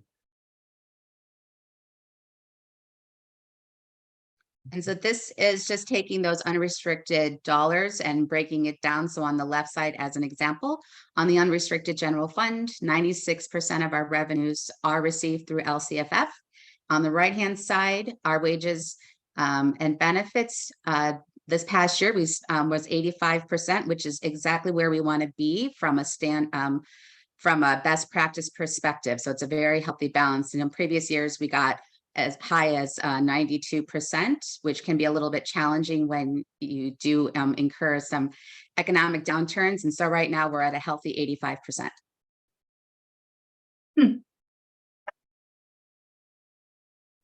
Slide 8, as I mentioned, these are just the highlights of how our revenues change. So increase in our lottery, and then just the adjustment of our GASB 31 and the higher interest earnings. Slide 9. Again, summarizing on the expenditure side, where we underran, and again, you can see our electrical buses for that $1.9 million. We have 1.5 of this year's revenues that can go towards transportation costs. So that will help us when those buses do arrive next year or in the fall. When I say next year, I actually mean 23, 24, which is the year that we're in. And one thing I did want to note on the contribution side, our contributions did drop from estimated actuals by about $2.3 million. As we've talked a few times this evening, we continue to struggle filling our vacancies. And so our actuals are coming in less than budget. However, we were able to meet our maintenance of effort. So that was good news. Slide 10, moving on to the restricted side. Our revenues did increase by $7.8 million. As I mentioned previously, the state restored a portion of our cuts that we were anticipating on receiving for those learning recovery and arts and music block grants. Also, our expenditures decreased because, again, our funds, as our revenue keeps rolling over to each year, our planned spend, however, goes across multiple years. So while our expenditures have dropped, it's because we've got planned spending over multiple years. So those essentially that carryover is planned for next year and the year after, because those funds do expire in different years. Slide 11, again, similar, just taking another snapshot into our restricted side of the house. Other state revenues, as an example, of 57% of our revenues on the restricted side. Local revenues are about 15%. And on the expenditure side, you can see the breakdown of our different expenditure areas. On the revenue side, as I mentioned, on the restricted side, we did increase by $7.86 million. Those are those, you'll see a note also of those federal resources, in addition to our state funds that typically carry over. On the federal side, we have to defer those revenues. And what that means is that we just can't recognize them until we actually spend them. So it creates, it's exacerbating that little bubble that keeps pushing forward as far as our revenues and carryovers. And then slide 13. Again, expenditures dropping those key areas, primarily salaries and books and supplies. Next slide. Slide 14. So the $72 million that I mentioned on that are carryover balances, we provided a breakdown so that you can see what makes up that $72 million. You'll see the largest item towards the bottom is the Learning Recovery Emergency Block Grant. That's about $23 million. You'll see another item, the Arts Music Block Grant, about in the middle of the list is 8.7 million, and the other large areas at the top, which is our ELOP.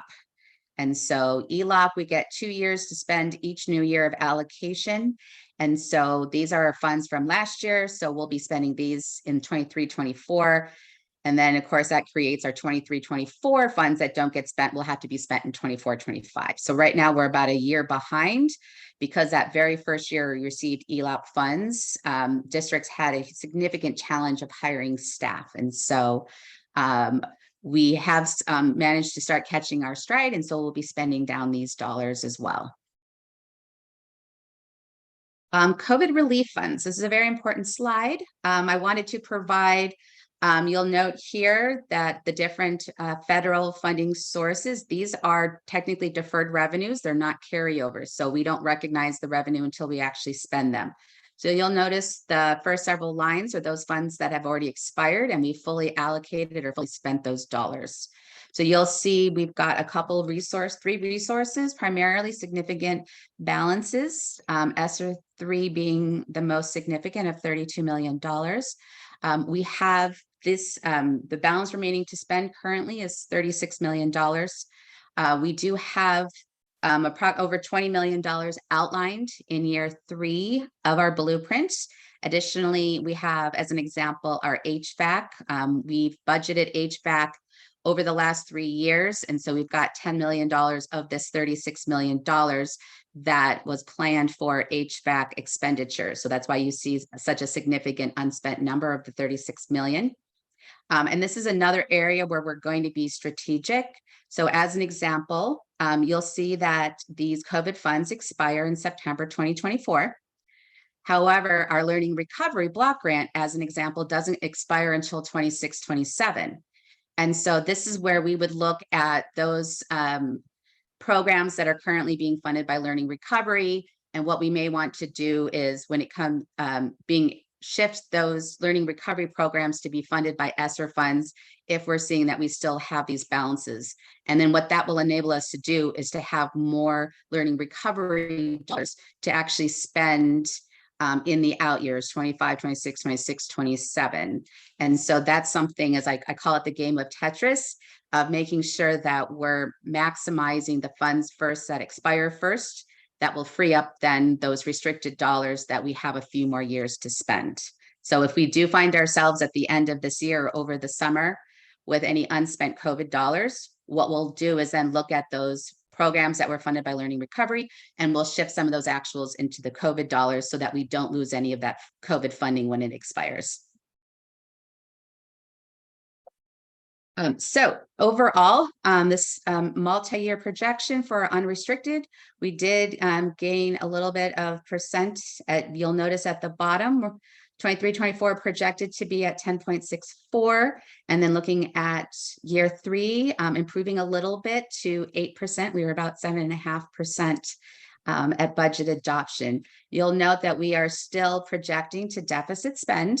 And so that's why it's important to get our unrestricted reserves a little bit higher, so that way we can weather the storm, because we all know that we're all pending that October tax collection. And are we really going to, is the state really going to recognize those revenues? They're still back and forth. Are we going to see an economic downturn or not?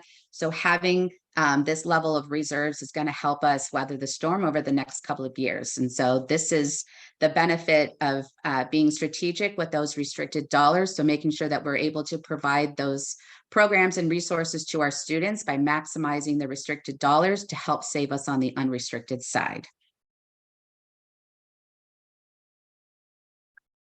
And moving over to the all other funds. So we provided summaries of our key other funds. As an example, our adult education fund, ending fund balance of $2.8 million. Building Fund 21, that is our Measure LL fund. So we finished the year with $113 million fund balance. Fund 40, what I call our COP funds. We have ended the year at $49 million.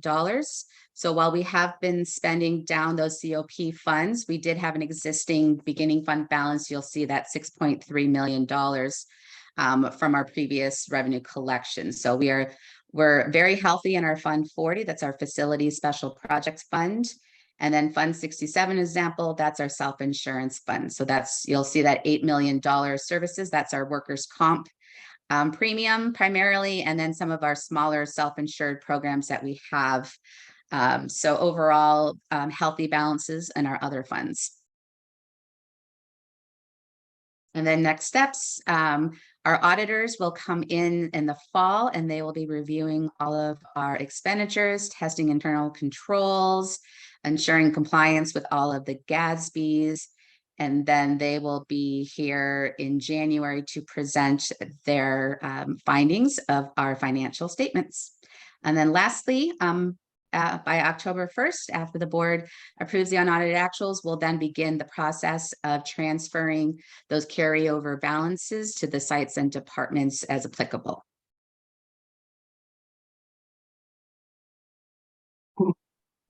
Any questions?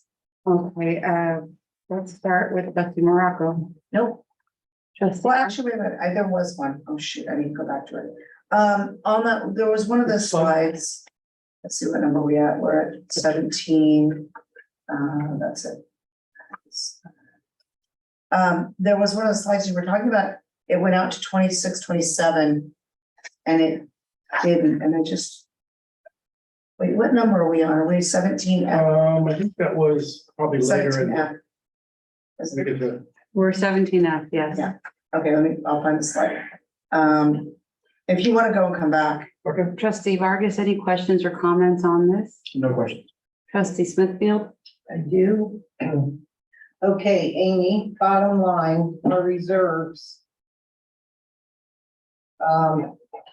We're required to have a minimum of 3%, and then I believe the board voted to go up as high as 7%.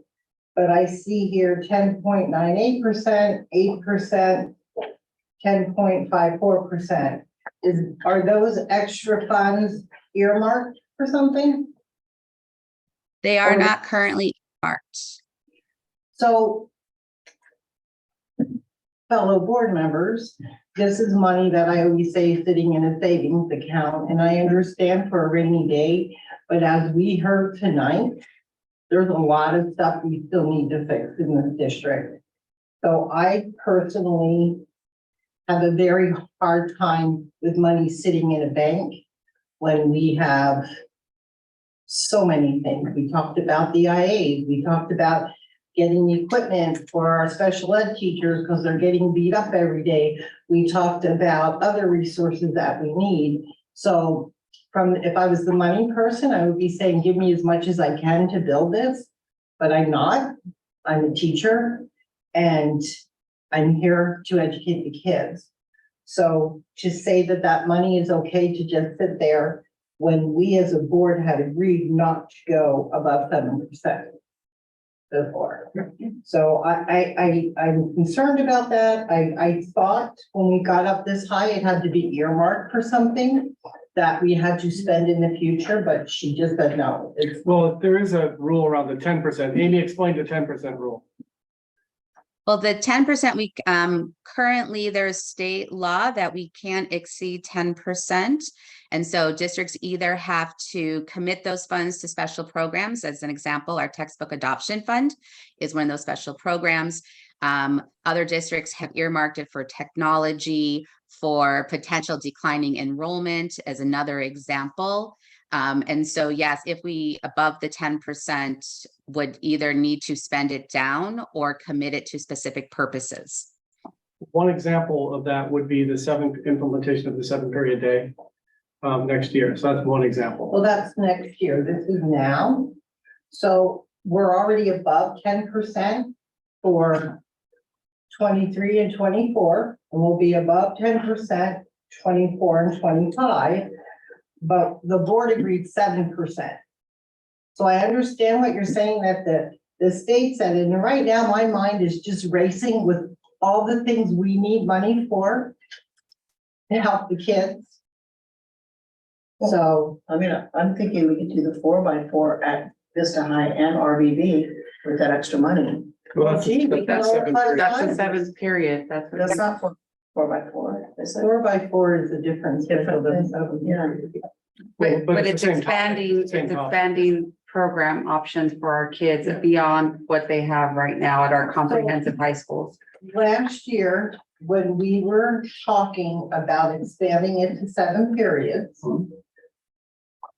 we were given a number of how much it would cost us Right. to add the extra teachers. Are you telling me we didn't have that money anywhere and now it's here? Or was that earmarked for the 7-period day and then the other thing is, well, we're taking this money and putting it in. I gotta stop because this just brings back some trickery from the past. Oh, we're gonna take this money and we're gonna put it in textbooks.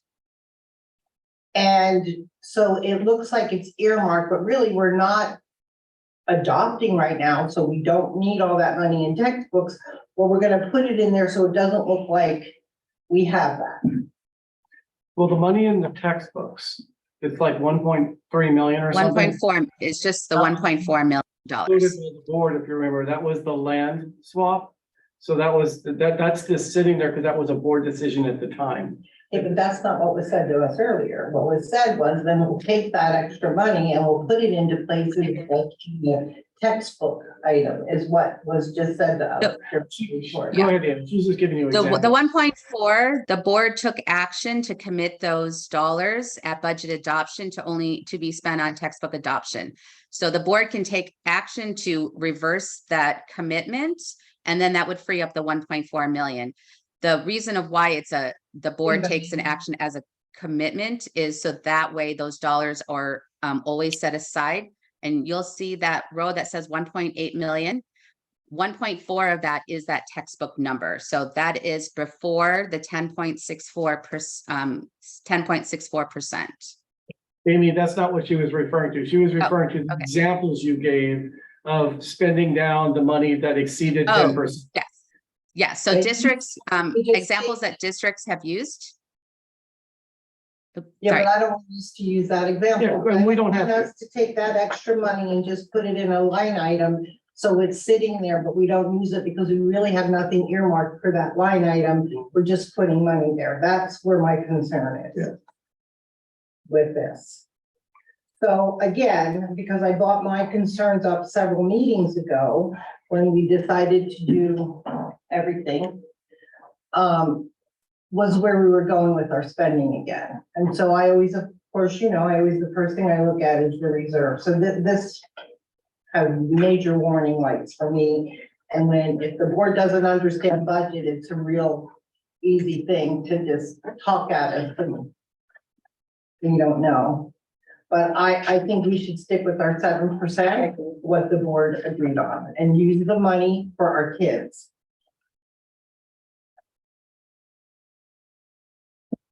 Does anyone else concur with Trustee Smithfield? 100%.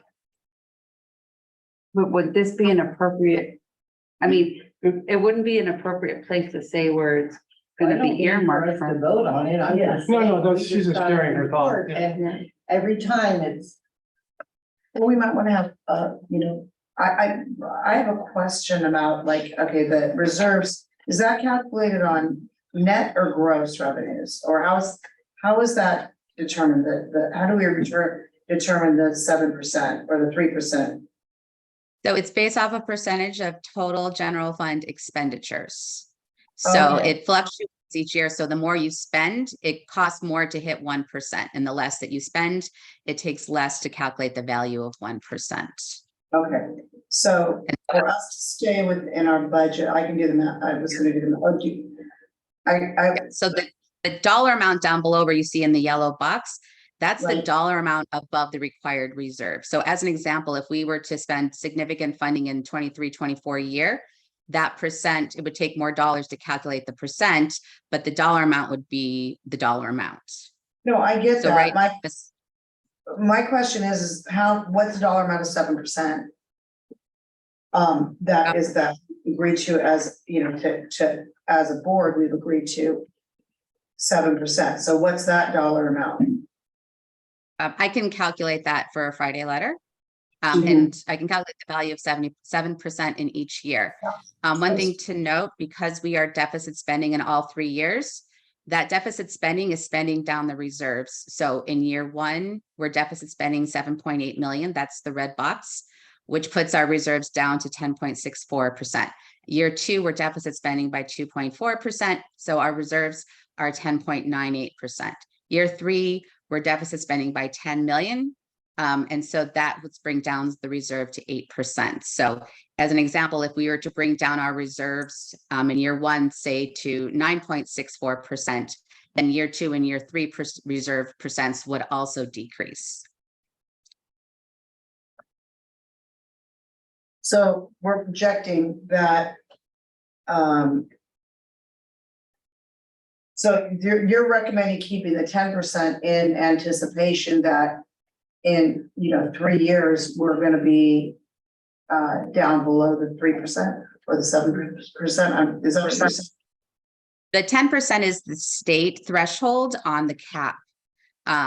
We've talked previously to not go below the 7%. So in year 3, we are currently better than that 7%.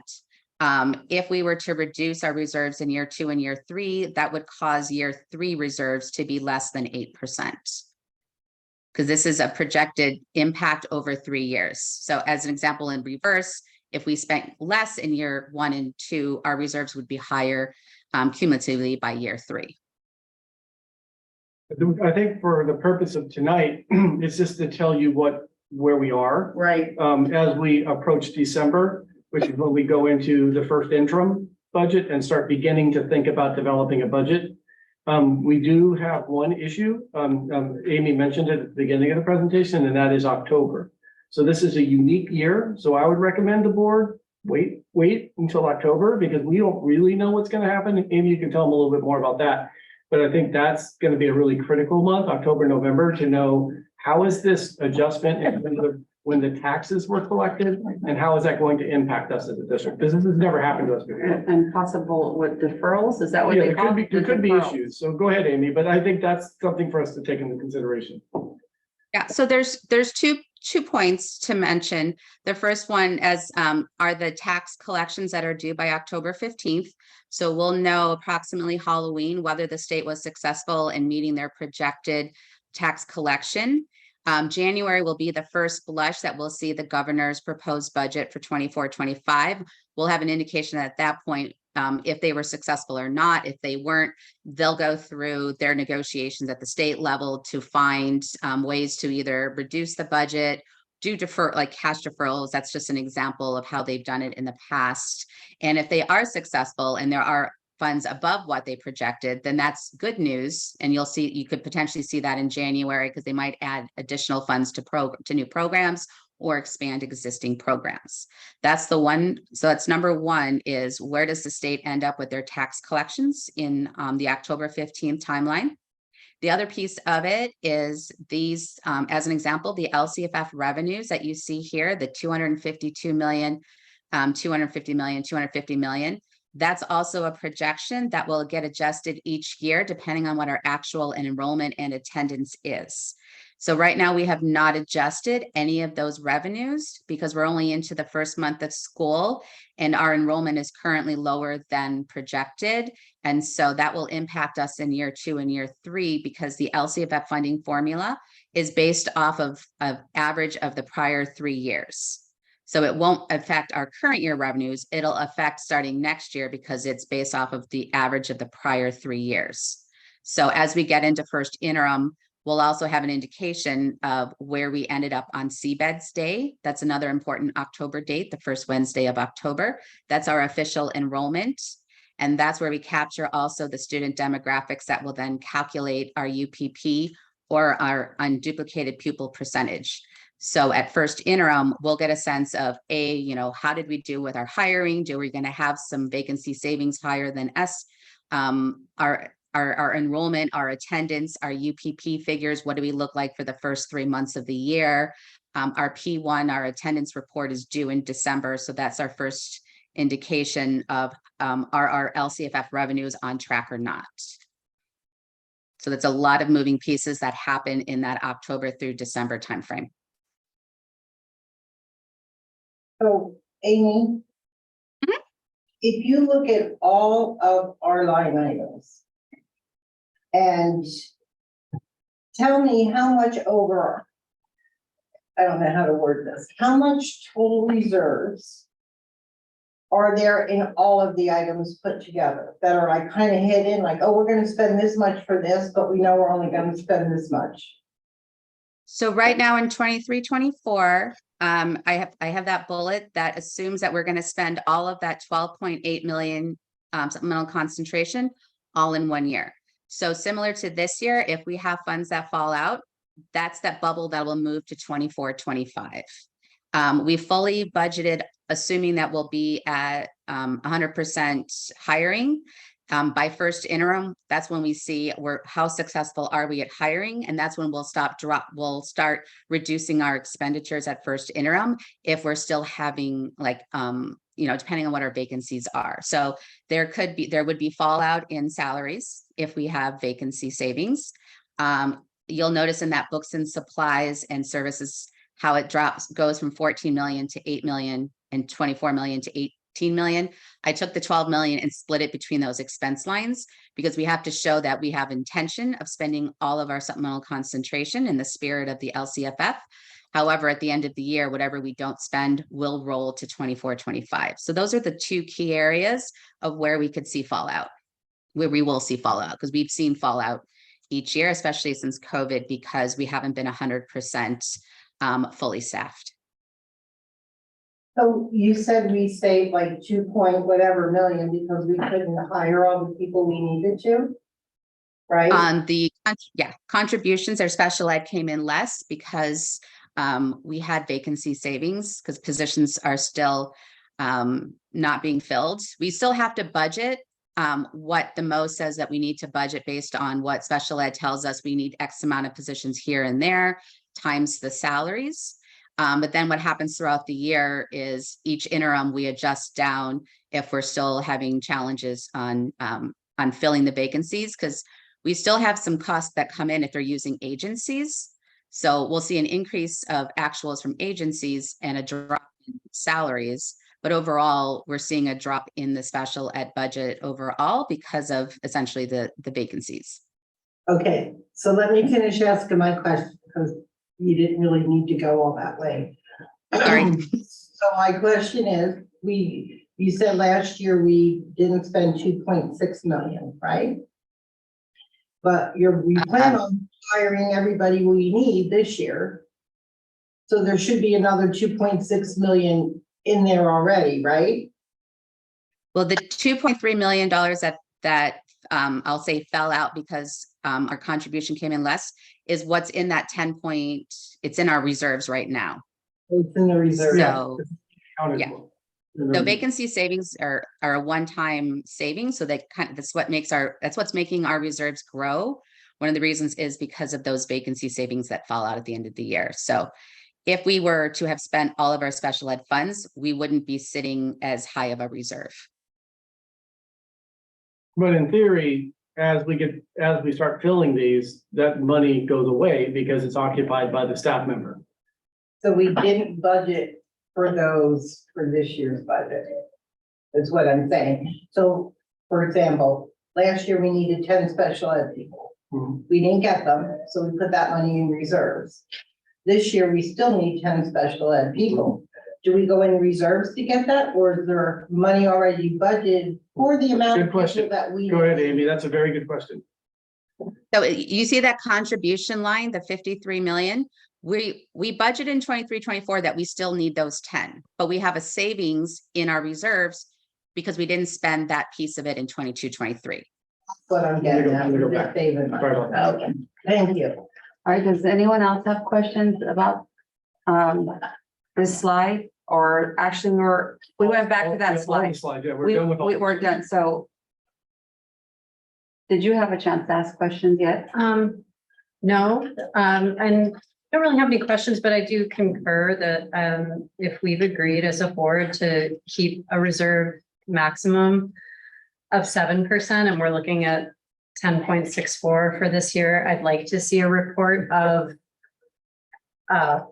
how we could potentially, what those actual dollars are and what the recommendations are for the spending them with student achievement in mind. And we can bring that back.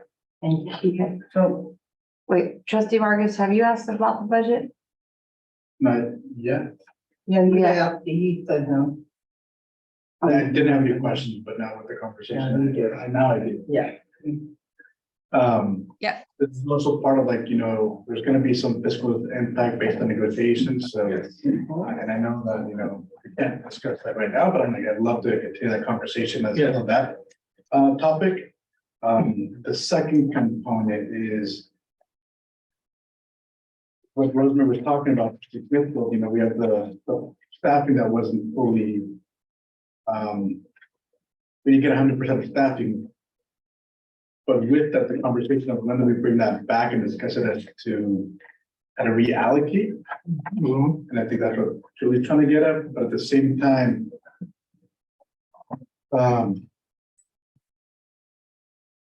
that happens every single year. Yes.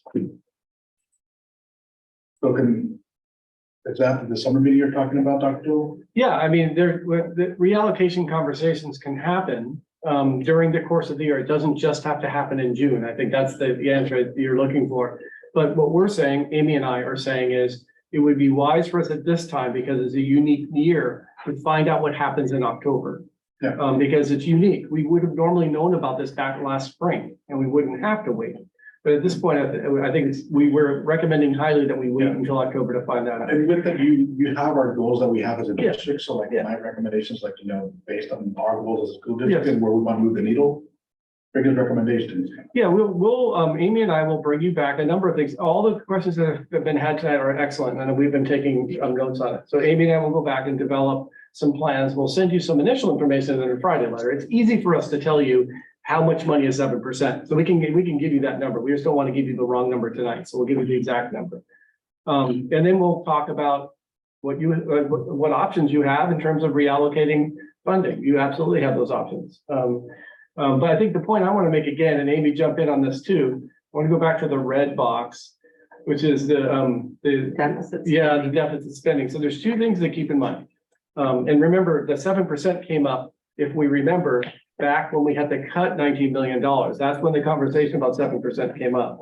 And I was the one that brought it up, because the board asked, how low should we go? No, we talked about it after we were already through that, and then we discussed because it started to go up. It started to go up, but I'm just saying that the original conversation about 7% was during our budget cutting, when we said, how low should we go? We said, well, I wouldn't go anywhere below 7%. And I agree with the points that are made today. The point I'm trying to make right now is there's a relationship between deficit spending and some programs that the board has engaged in directing me and the team to start to stand up. The 7-period day, or whatever we choose to do I've been directed on the 7-period day right now. Right. The board can change that direction, but we need to keep that in mind and know we did not budget for the 7-period day, because we can't budget for a program that we're not implementing until we implement it. We are going to implement that program next fall based on the direction I got from the board. So we need to keep that into consideration. And if we stand up a 7-period day, or whatever we choose to call it, that's ongoing. That's not one-time funding. And that's going to require a lot of conversation about how we fund that. Because a lot of this money, because we're deficit spending, is one-time funding. So we have to keep those things in mind. Can I just point something out, that this isn't actually deficit spending, it's deficit budgeting. This is all future projections. And so it's not actually deficit spending. So I want to point that out, that we're calling it deficit spending, but we haven't spent this money yet. This is projection, and it's deficit. It's always a projection. Every budget we look at is a projection. Is what it is. It's always a And projection. then I did have a question that I was asked to come back to, and then I was skipped over. And that was regarding, but I think I actually started with you, trustee Morocco. and I said that, please come back to me. So I said I had a question, I needed to find the page, and please come back to me. So,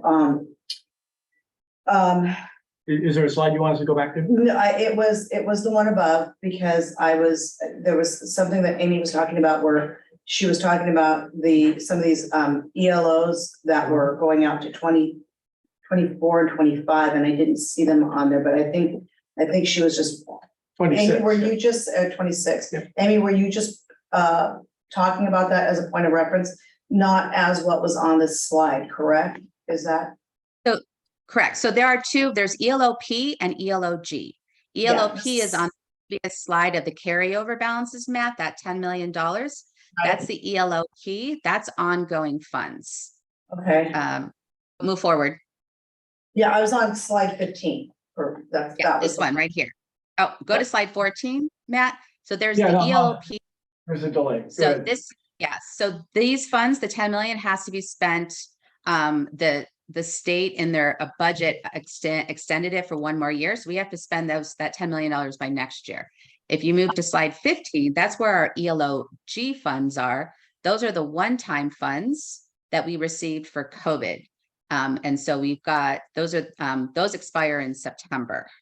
And so that's, I think when I was referencing the 24, 25, that was the ELOP funds.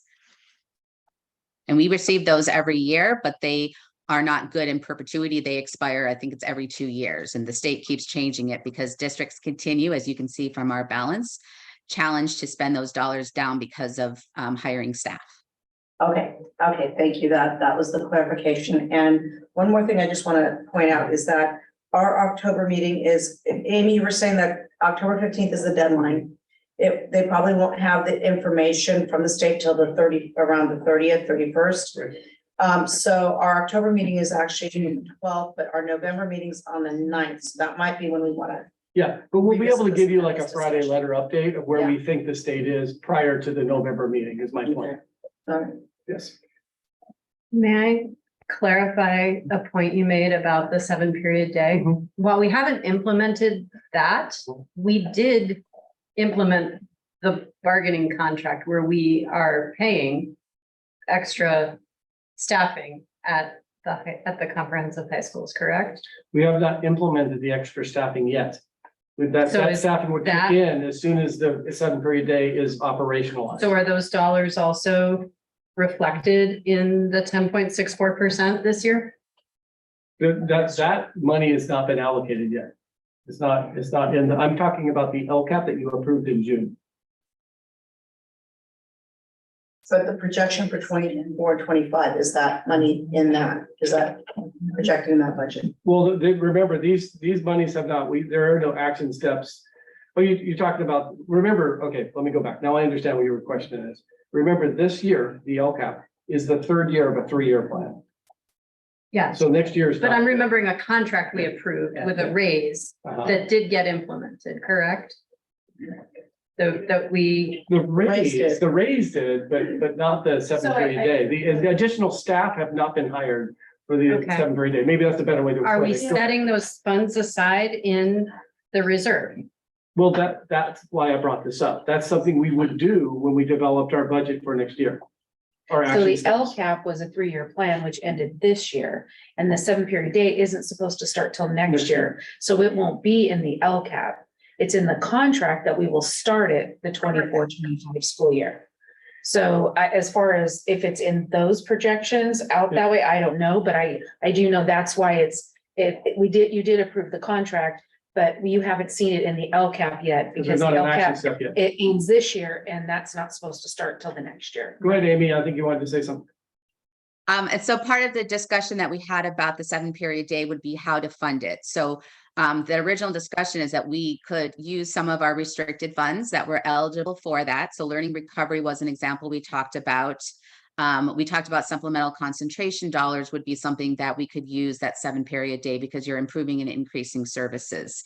And so this 3-year forecast just assumes that we spend all of our supplemental concentration each year.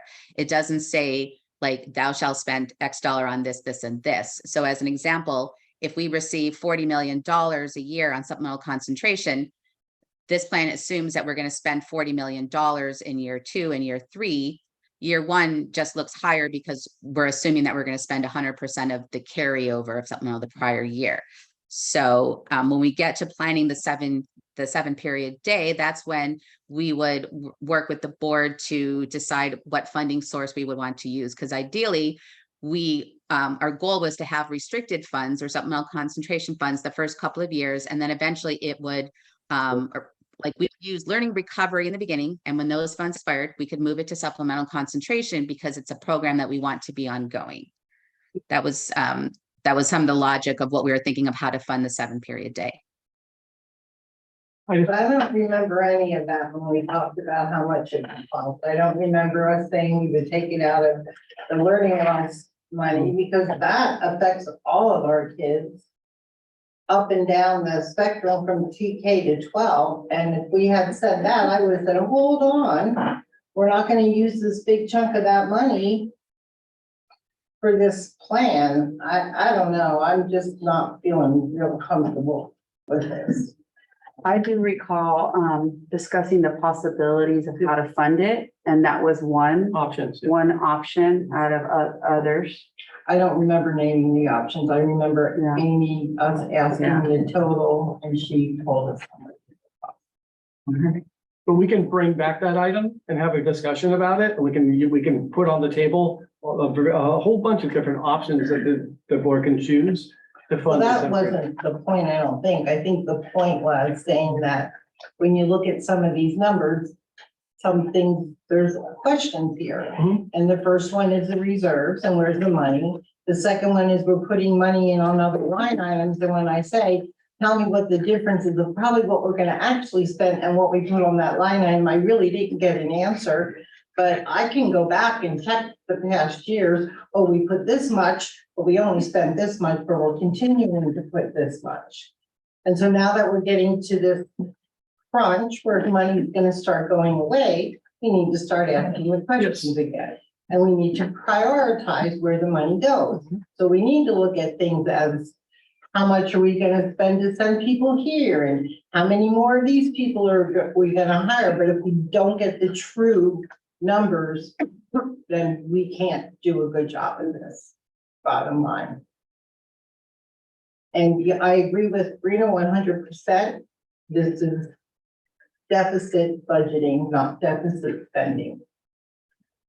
And there's a huge difference.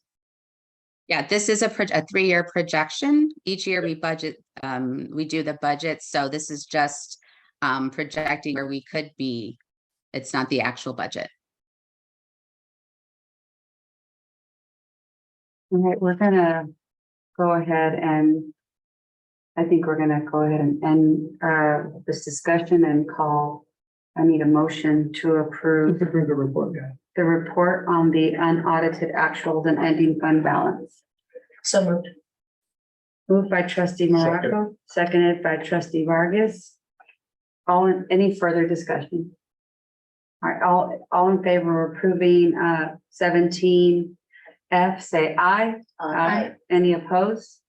All right, the motion carries 5-0. Next on the agenda is 15G, approve the resolution 24-04, adopting and implementing a new contractor pre-qualification process and authorizing related actions. So the rest of these items are these items, so she'll be jumping in on them. Go ahead, Amy. So what G is looking at a different software product. So each year, because we're a KUBCA district, we have to pre-qualify our vendors for projects over $1 million. We've been using, the product that we've been using has cost us a little bit more than some other products that we looked at. We've been looking at other products. This particular one, PKU bids, is about 75% less than what we've been spending. So this would be a way to save funds on the unrestricted budget by going to this product. You need a motion to. I need a motion to approve 15B. So moved. Second. Moved by trustee Morocco, seconded by trustee Kelly. Any further discussion? All right, all in favor of approving 15G, say aye. Aye. Any opposed? All right, the motion carries 5-0. Next is 17H, approve resolution 24-02 to piggyback on the San Bernardino County Superintendent of Schools bid 23-24-0005 awarded to Culver Newland. So this piggyback Culver Newland, their furniture that we use to outfit some of the new special ed classrooms. Because of the bid limit, we want to do a piggyback because there's a few more classrooms that are needing new special ed furniture. And so this would enable us to use a piggyback instead of going out to do an RFP. Can you define piggyback? Piggyback. Piggyback. So what piggyback refers to is there are certain contracts that as they get negotiated by another entity, they'll include a statement that other entities, public or private entities, can piggyback or utilize the same rates that were negotiated by another entity. So what a piggyback resolution does is instead of going out and doing an RFP, collecting proposals, and then deciding on the best, lowest bid, we can utilize a piggyback functionality, which states that someone else has already done the negotiating for us, and we get the benefit of using their negotiated rates. And that person is the San Bernardino school? No, the county education, Yeah. county board of education. Okay. The county, this is the San Bernardino County Office of Ed's contract that they negotiated. All right, moved by trustee Vargas, Second. seconded by trustee Morocco. Any further discussion? All right, all in favor of approving 17H, say aye. Aye. Any opposed? All right, the motion carries 5-0. 17I, approve the resolution 24-03 regarding appropriation subject to the GAN limit and according with applicable constitutional and statutory law. This is an annual requirement dating back to 1979, Proposition 4. Legislature passed it to ensure that no public funded entity can exceed, it's essentially a formula that of total revenues collected that's adjusted for inflation and declining enrollment to make sure that we can't legally spend more than that adjusted rate. And something that we have to approve each year. I need a motion to approve 17I. I make a motion to approve 17I. So moved. Second.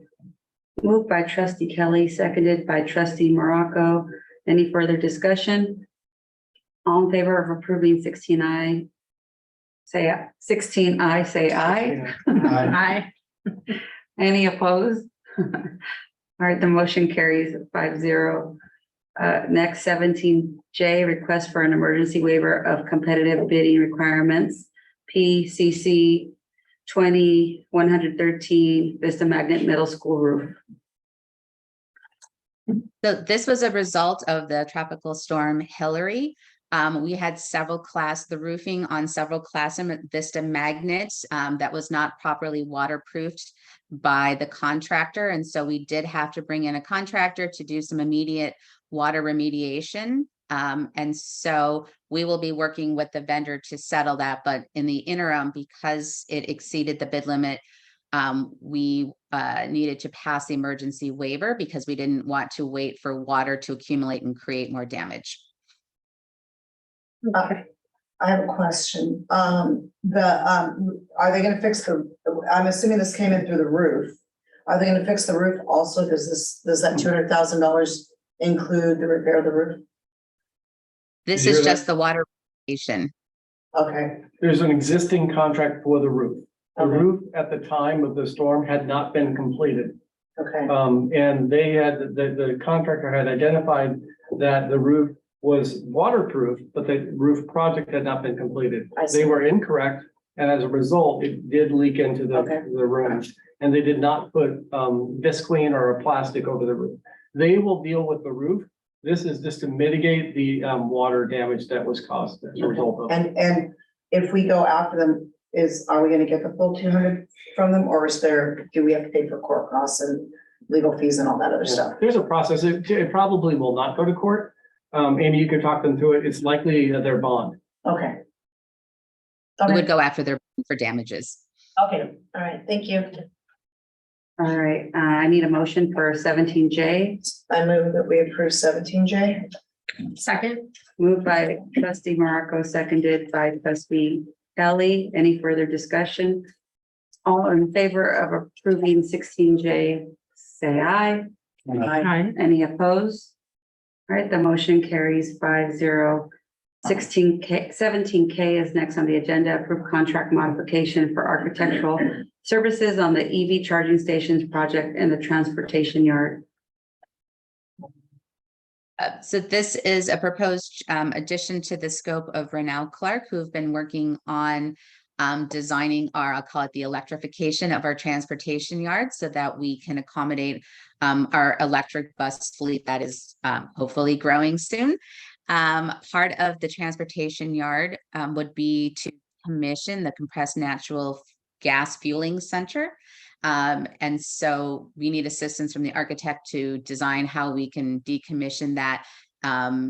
With the electrical fleet, we would no longer need those buses that operate on that CNS field or fuel.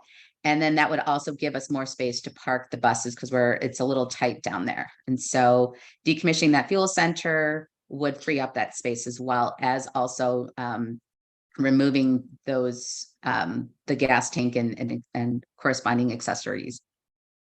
I move that we approve 17. A second. Moved by trustee Morocco, seconded by trustee Kelly. Any further discussion? Seeing none, call for the vote. All in favor of approving 16K, say aye. Aye. Any opposed? 17, yeah. I'm sorry, yeah, 17K. I misspoke. All in favor of approving 17K, say aye. Aye. Any opposed? All right, the motion carries 5-0. And then last on the agenda, well, not last on the agenda, but last on the discussion action items is 17L, approved modification to Appendix A to the project labor agreement to add the Bobier ES reconstruction project. So board took original direction back in May to add the Bobier Elementary School to the PLA contract. So we worked with the building trades. There are two documents. One is just a side letter that memorializes the first day of the PLA contract. What was originally negotiated was that the effective date of the PLA contract would be as of the first date that we issued our first contract for the first PLA project. So that's the side letter. And so it memorializes so both parties know what that date is that they would have to notify each other if they wanted to renegotiate any terms. The other piece of it is revising Appendix A, that original project list to add Bobier. And that's in the MOU attachment. Second. So moved by trustee Vargas, seconded by trustee Morocco. Any further discussion or questions? All right, all in favor of approving 17L, say aye. Aye. Any opposed? All right, the motion carries 5-0. And 18, we had no public comment today, so we'll skip that. And last is 19, board business and discussion request for 19A, request for future board agenda items or business. So what I heard tonight is a discussion about what could money that has been above and beyond our 7% Reserves. We'll bring back reserves to a bring back a report on discussion or reserves. report on that. Okay, anything else? Not for a board agenda item, but I just wanted to share with my other 4 board members because I realized with some of the activities recently we had to do, some of us, we've probably all walked around with different information. And if you don't share that, and then something has to be decided on, then it's like, you know what I'm saying? You didn't know, I knew, I didn't share it. So a few things, I had sent back a few questions. One of them had to do with our pre-K. And this year we were supposed to go 10-1, but I guess they gave us an extension to stay 12-1. I don't know if anybody else knew that we were staying at 12-1. I didn't know. So when I had teachers asking me, I didn't know how to answer that question. But if anybody else, we are at 12-1. The other thing is it's 12-1. We have 24 students in a classroom, and ed code is you can hire another adult. to go in. It doesn't have to be somebody with a credential. So that's what we decided to do. But what happens when they don't have them or they're out, then it's 24-1. And I know there's something about, well, the contract says, you know, that average 26, but the rules from the state say it's supposed to be 12-1 or 10-1, and our contracts can't outrule what the state says to do, and that's what we're doing. So it was kind of like, well, every other teacher in our district, when there's not a sub, and they get those extra kids, which is what these kids are, they get to fill out a timesheet. So they've been getting rejected. So we have pre-K teachers that are teaching 24 kids when the aides aren't there, which first of all is kind of against the law. And then we're not compensating them. Not a good way to, I don't feel, to treat our employees. And then when we started this program, I had asked for I want a detailed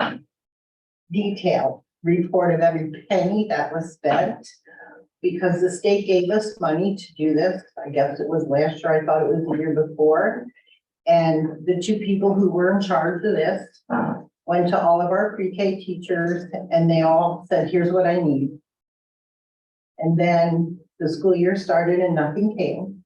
Some of the kids' feet couldn't even touch the floor because their family was too big. And then they were told, sorry, you're not getting any of that money. So our pre-K teachers from last year weren't given any of the funds that they were supposed to get new materials and furniture for the classroom. Then this year, I bought it up on the, right before school started, and I was told, well, they're gonna look and they're gonna go to the new people. But it's like, we have to go back to the people that were there last year. We have to give them their money that they were supposed to get to outfit their classroom. And Christine and I talked. So we will get a report on this in the Friday letter, because I think it's going beyond just a comment or a request for something on the agenda. Well, Martha, I need to let you know, so when we talk about things, you can't say to me, well, nobody's ever told me that. Right, but so I don't think there's a time limit on that. So I did ask for that, and we should be getting that.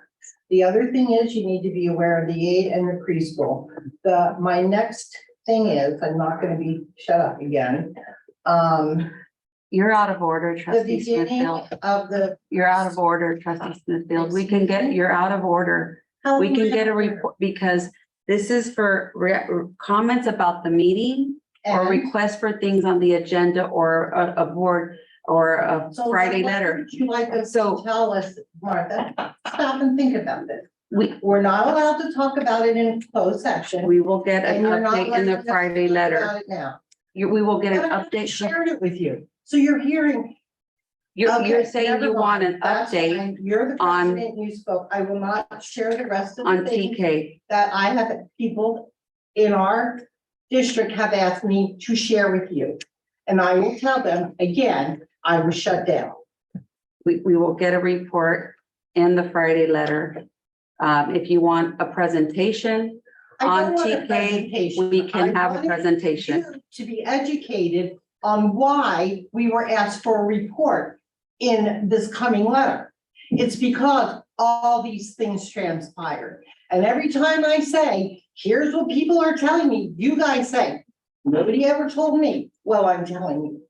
We can get a report, or we can put it on the agenda for a future meeting. It doesn't need to be on the agenda. We don't need to waste time in a meeting on it. I'm sharing with you what I asked Matt and to be looking for and why I asked. We do, because we have. And why can I not do that? My gut is that it violates the Brown Act, because we haven't agendized that item for members of the public to know that we're discussing it. But this is our time to bring things up. It's a request for a future agenda item. That's what 17. Not sharing of information. It's a request for a future item. Reports and comments. I was on 19A. And no one else got to answer whether they wanted something else on the future board agenda item or other business. 19B is where you can request reports. You can give comments, but it's not a discussion where we can start to talk about the needs of the TK program, because nobody in the public was given notice that we were gonna talk about that. What I wrote him about and what I know, we're not making a decision on it. We're not making motion. I'm sharing information. I think you're out of order. That's Trustee fine. Springfield. That's fine, Martha. That's fine. And again, important stuff that people are waiting to hear on. You're shutting me down. Fine, sure seat, you get thrown in me. I'm not shutting you down. I'm trying to adhere to our governance handbook. I never agreed on that handbook. The board agreed on the handbook. The board made a decision. It You passed. three agreed to follow the handbook. And anytime Point the of order, majority. this is not a back and forth conversation, so let's move on with the agenda. I have. So we are on 19A, request for future board agenda items or other business. Yes? I would like to request that we have a discussion about our membership in CSBA. I have some concerns about this organization. I'm very concerned that California is 38th in the nation in education, and I'm not sure what we're getting from this organization that's benefiting our kids. So I would like to have that on the agenda for us to have discussion and maybe a presentation about what we're actually getting from this organization. Okay, any other requests for a board agenda items or other business? All right, now 19B, comments or reports that are germane to either what we heard tonight or something that you are requesting in a Friday letter, information, more information, clarifying information. So just to be clear, I am not shutting anybody down. You can request that as an agenda item. And I will be happy to put it on the agenda where the public That would be a board. can be, the public No. can be noticed, including the teachers who teach it, and any of our support staff and district leaders who are in charge of that program.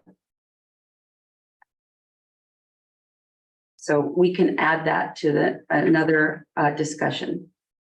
We could be added to September's or October's. All right, we will add that, on. Send us some information in the Friday letter, and then after that, we can add that on. I have a request for 19B, sorry. An update on transportation and restoration of routes. In a Friday letter, it doesn't have to be an agenda item. All right. Anything else for 17C? Or 19C. Or, I'm sorry, 19C? Or B. All right, seeing no further comments, our next regular board meeting is October 12th, 2023. I adjourn this meeting at 9:57.